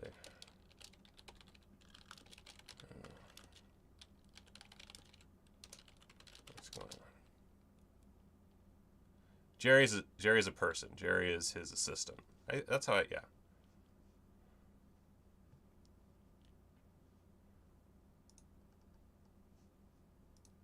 I feel like if we go Sammy Petrillo, it's going a little overt. I think Duke Petrillo is tongue-in-cheek enough, right? Like, am I crazy?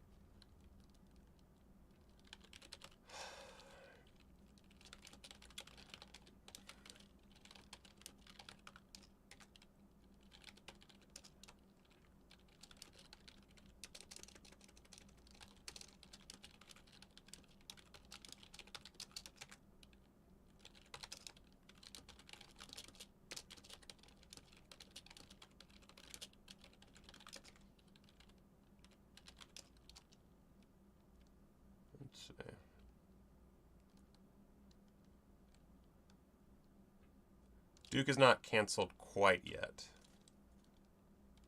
I have an idea. So my thought process here is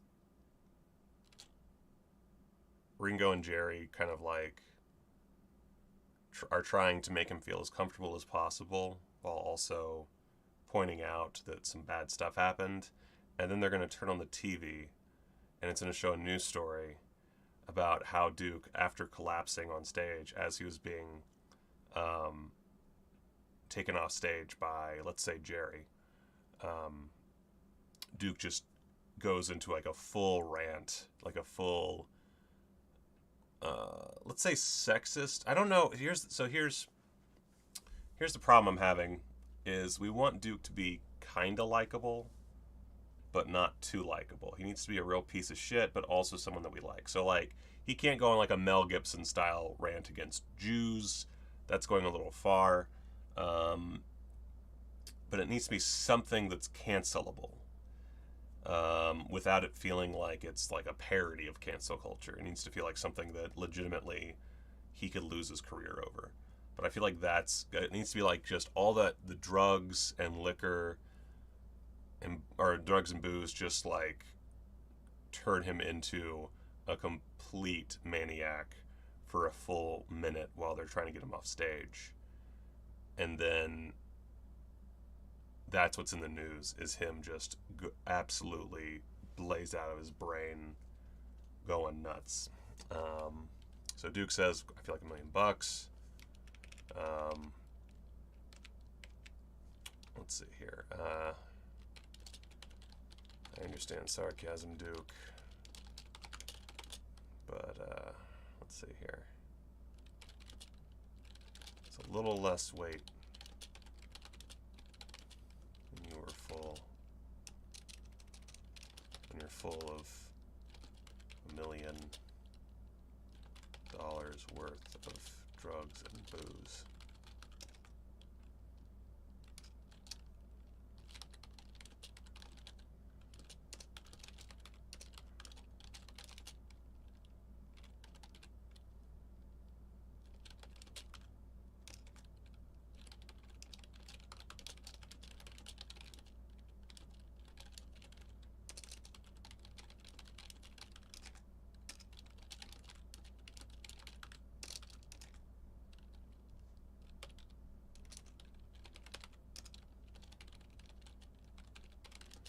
Jerry's trying to... Sorry, I'm not, like, saying this out loud. This is the one problem doing a writing stream is I don't really tend to say things out loud as I'm typing. And I'm tired of shit. So, let's see. Jerry, Ringo, what's going on? You collapsed on stage, pal. Do you feel okay, Duke? Of course, I feel like $1,000,000. I understand sarcasm, Duke, but it has a little less weight when you're full of $1 million worth of drugs and booze. 15 grand, Ringo. Don't oversell it. Duke, I'm not sure we can oversell this one. What do you mean? Jerry's trying to put it nicely. Turn on the TV. Jerry does so. Duke watches, curious, as a news station shows up on the TV across from his bed.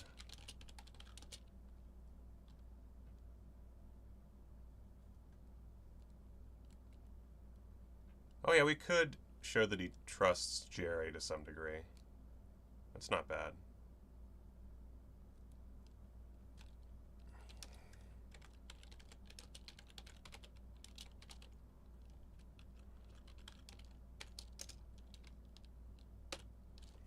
Let's see here.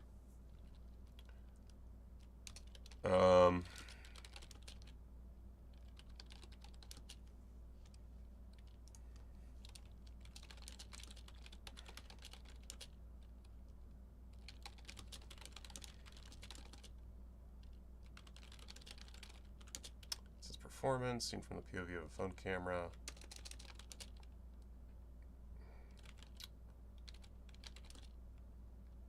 Overlaid with a... How do you spell Chiron? Fuck.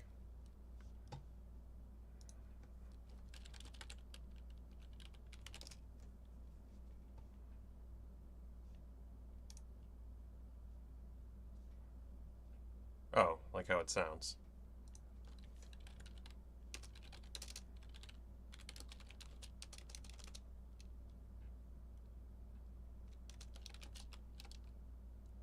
That's how you spell Chiron, right?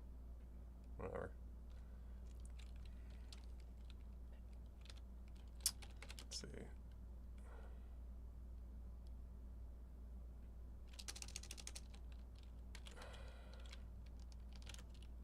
Comedian Duke Petrillo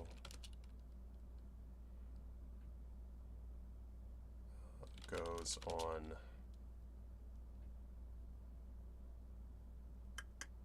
vile rant. That's something the news would say.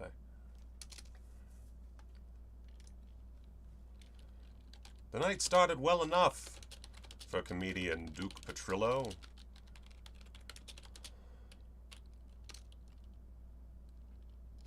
The funny man slash firebrand who's responsible for the return of vaudeville as a box office sensation. Sadly, things took a turn when Mr. Petrillo fell on stage after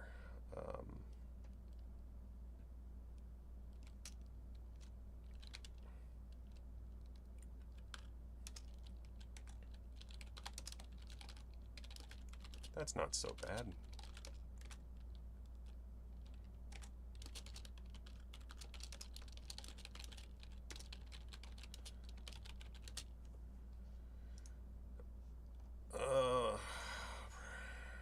Actually, you don't even need... Why would they name his assistant? As his assistant, attempted to lead him off stage following this bizarre incident. Mr. Petrillo began a rant that has now dominated social media.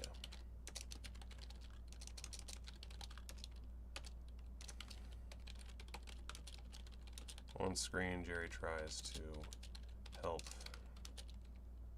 Duke up. Duke flounders around, trying to get Jerry off of him.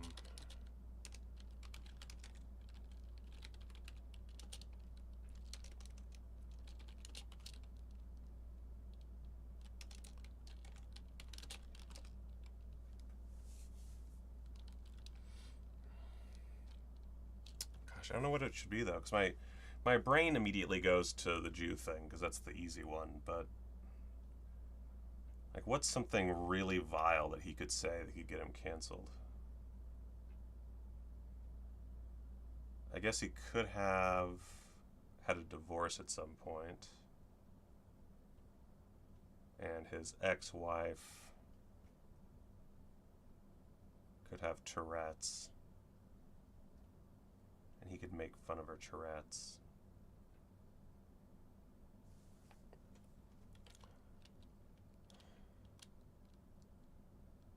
Ooh. Okay, wait a second. That bitch. Oh.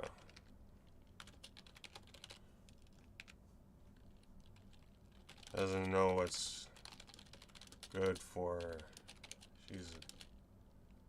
She's a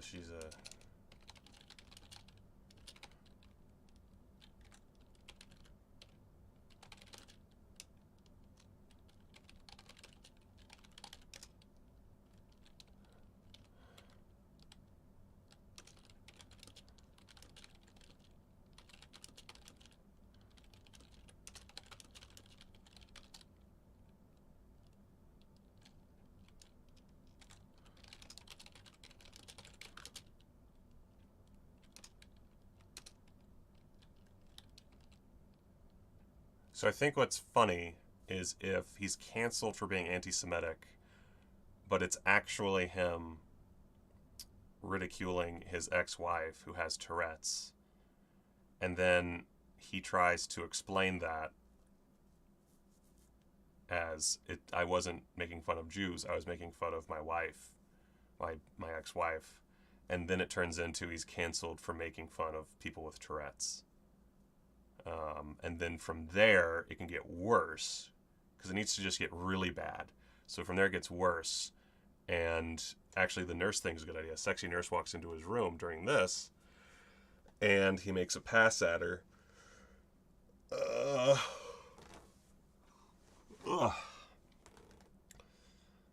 And maybe through like a misunderstanding, she then goes to the press and tells him that Duke tried to proposition her, and then I don't know, maybe he like I watched Passion by Zale Dalen, the guy who directed Skip Tracer, and in that movie he's the main crux is that the owner of an antique shop wants to bang his business partner, who's much younger than him. And at one point, they're at a restaurant, and she gets up, and he goes to, like, pull his jacket on or something, and, like, hits her butt or what have you, or, like, his hand goes up her dress or something, I don't remember. But, and then she, like, yells at him in the middle of the restaurant, and he has to, like, very awkwardly explain that it was a mistake, and he like redoes it it's a very funny scene. So something like that's just like, he is a dick, and he does need to become better as a person if he wants to keep his career, but he's also just making things like he's doing something bad, but it seems like something way worse, but he's still bad.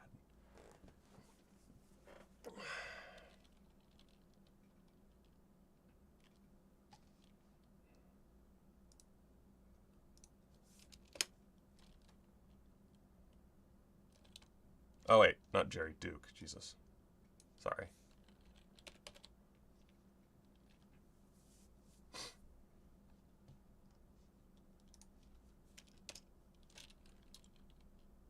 see here.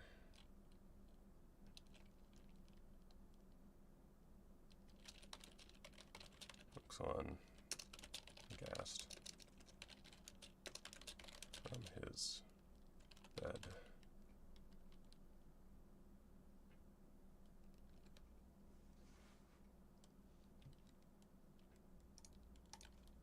Oh, that's good.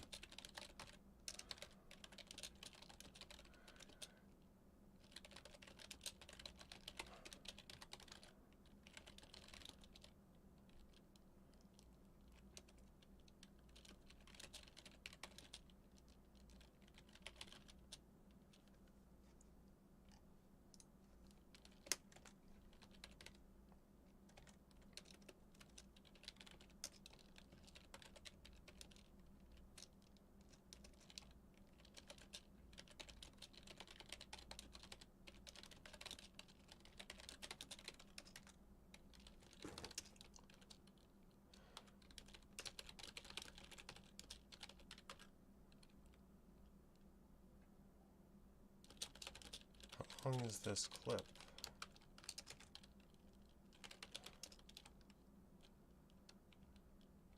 Well, they'll probably cut for time.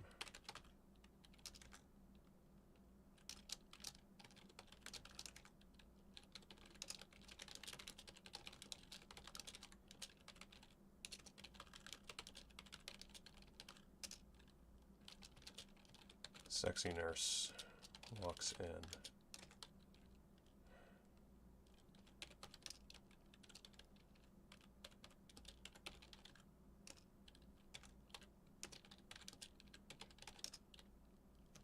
Actually, the nurse grimaces toward him.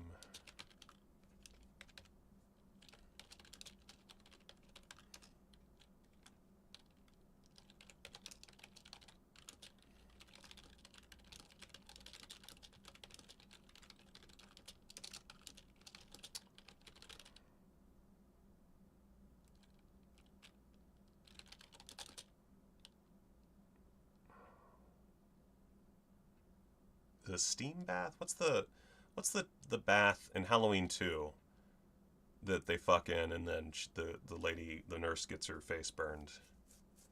Would that be on Halloween 2, 1981? Let's see here.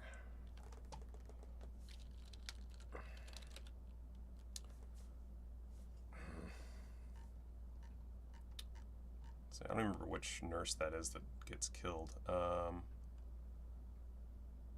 blah, blah, blah. Oh, that doesn't.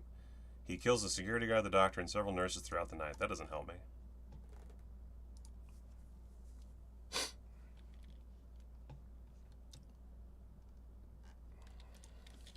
Bath kill. I don't know. Hot tub would work.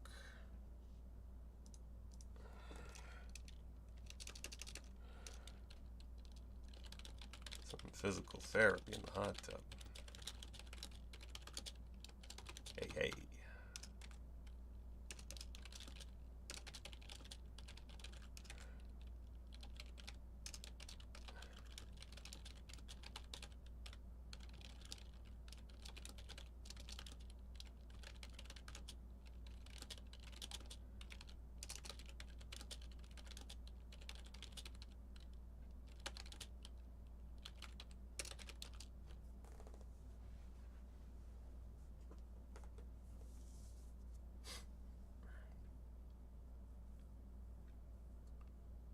I think his catchphrase should be just "Hey, hey."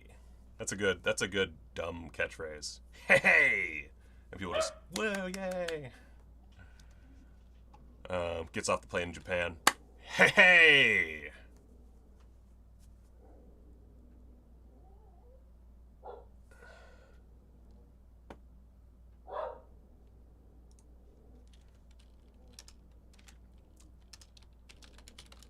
Not in the mood, Mr. Patrol.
Oh, that's a good one.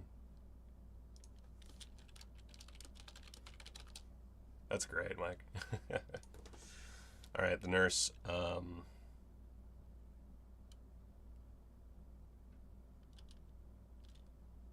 Oh, you know what? Let's set this up.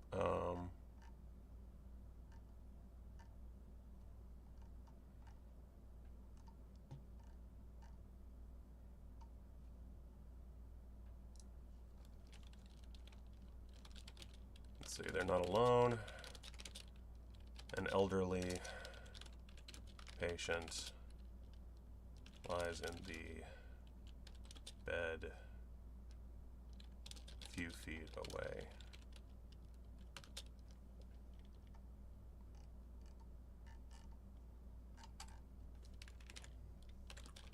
Watching Andy Dick on TV.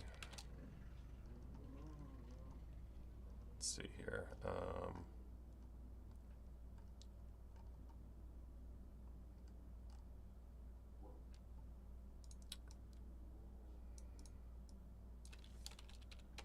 Turn to the news.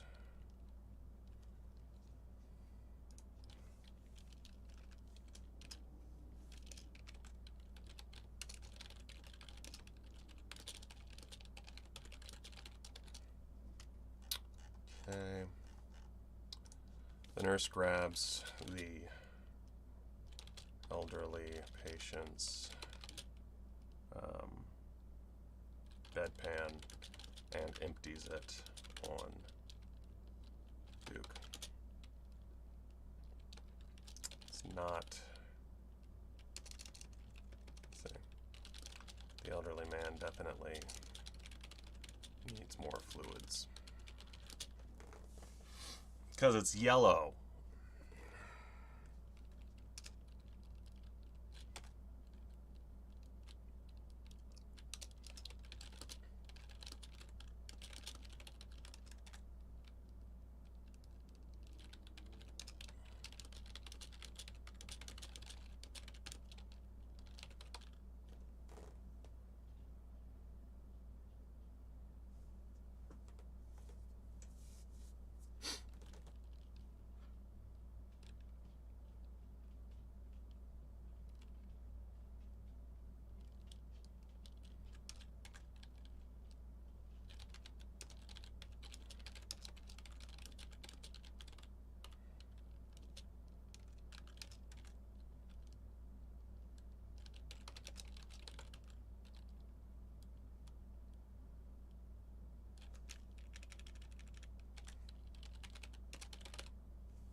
Okay.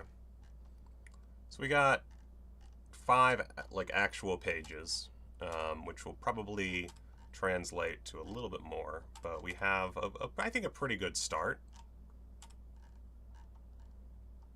It's pretty good.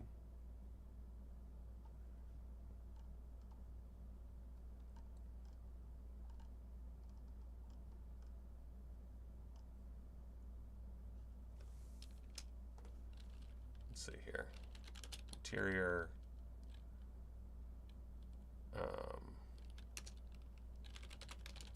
Ringo's office. Day.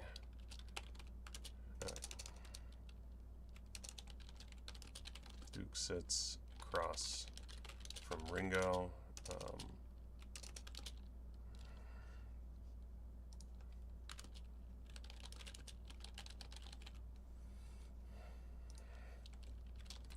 Jerry loiters nearby.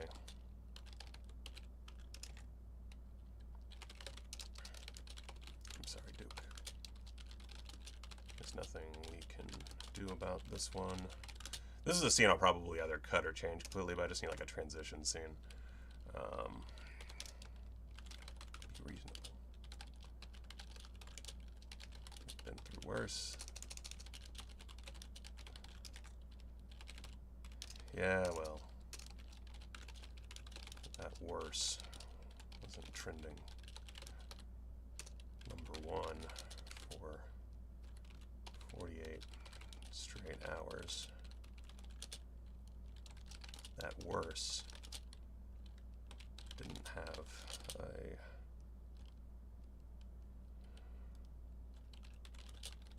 blood test go public.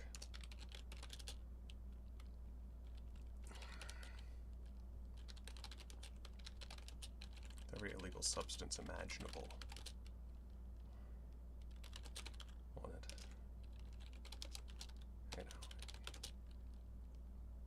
There was 0 mescaline in my body. Damn it, Duke. You need to take things more seriously. Oh wait, what's our what was the theme we had? So drown in hot women, but in reality, he just needs to learn to love bondage. He needs to allow for. He needs to essentially let himself not be the funniest guy in the room. You don't need to be the funniest guy in the room. Sometimes you just have to shut the fuck up.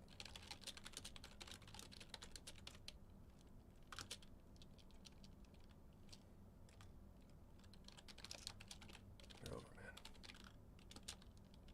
I don't see ya.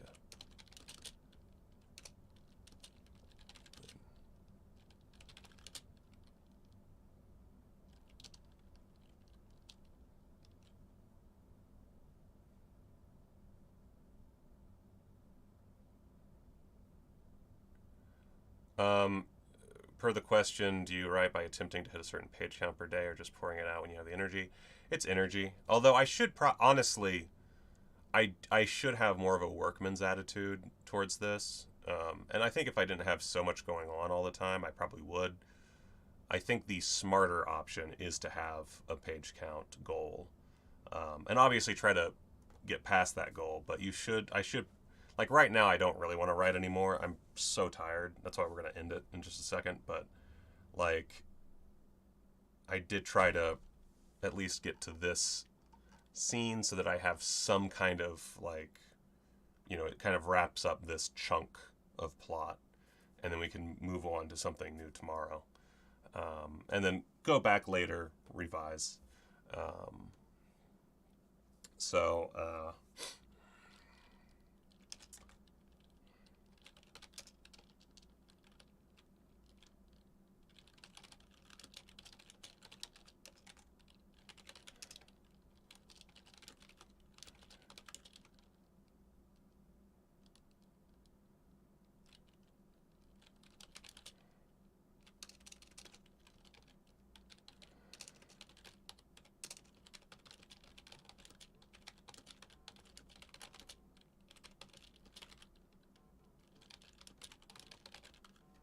Oh, my mom is calling.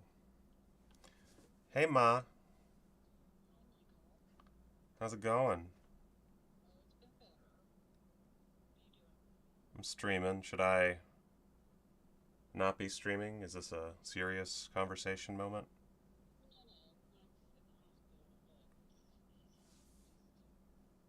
Oh, it's... Okay. But he's alright? Okay. Love you too. Bye. One of those serious, not serious moments.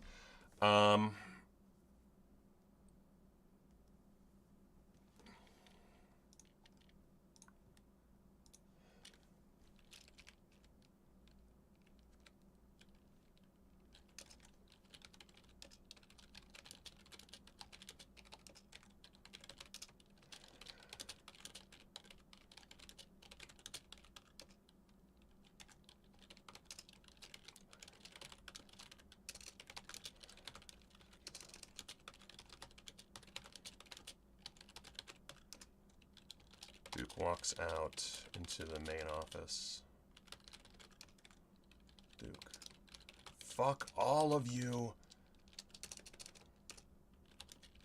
You fucking leeches.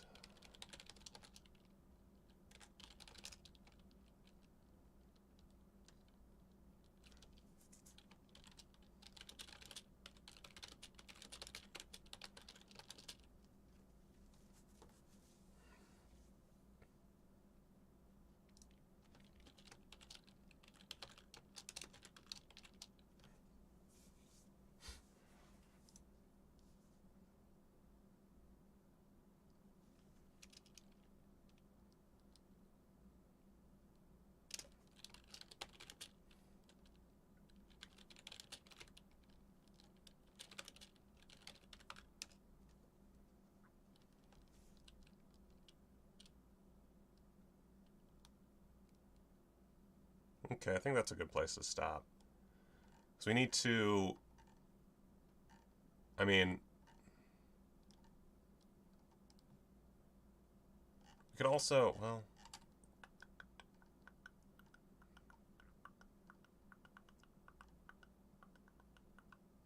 I feel like maybe there's a place right here where we could put like a talk show appearance.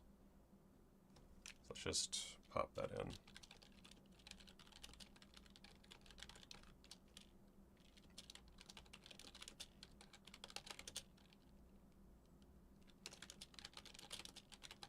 There, that way his agent breaking up with him is less contrived. If right afterward he's on fucking Conan or whatever, and it's just like, it was my wife has Tourette's, you know how those types are. Says something awful. Maybe he's, they bring up another just broken story about the nurse, and how that brought forth like a wave of harassment and assault charges. Which we can hand wave that as just not true, and misunderstandings. But then the misunderstandings just pile up, and it's just too much. We can do that. It's 2 hours 18 minutes now. I think I'm done because I have a lot of work to do, and I kind of want to take a nap beforehand. So we did some good work today. We did some good stuff. All of it will need to be revised eventually, but this is a good start to the scripty script. So, yeah. Thank you guys for watching. I'm going to go die for a little bit. And then I do have a Patreon post to finish writing. Actually, I have 2 Patreon posts to finish writing. Fuck. And one is on the work of Joe Zazzo, and the other one is about a Nakatsu women porno. So go check that out on the Patreon. Alright, go watch a movie.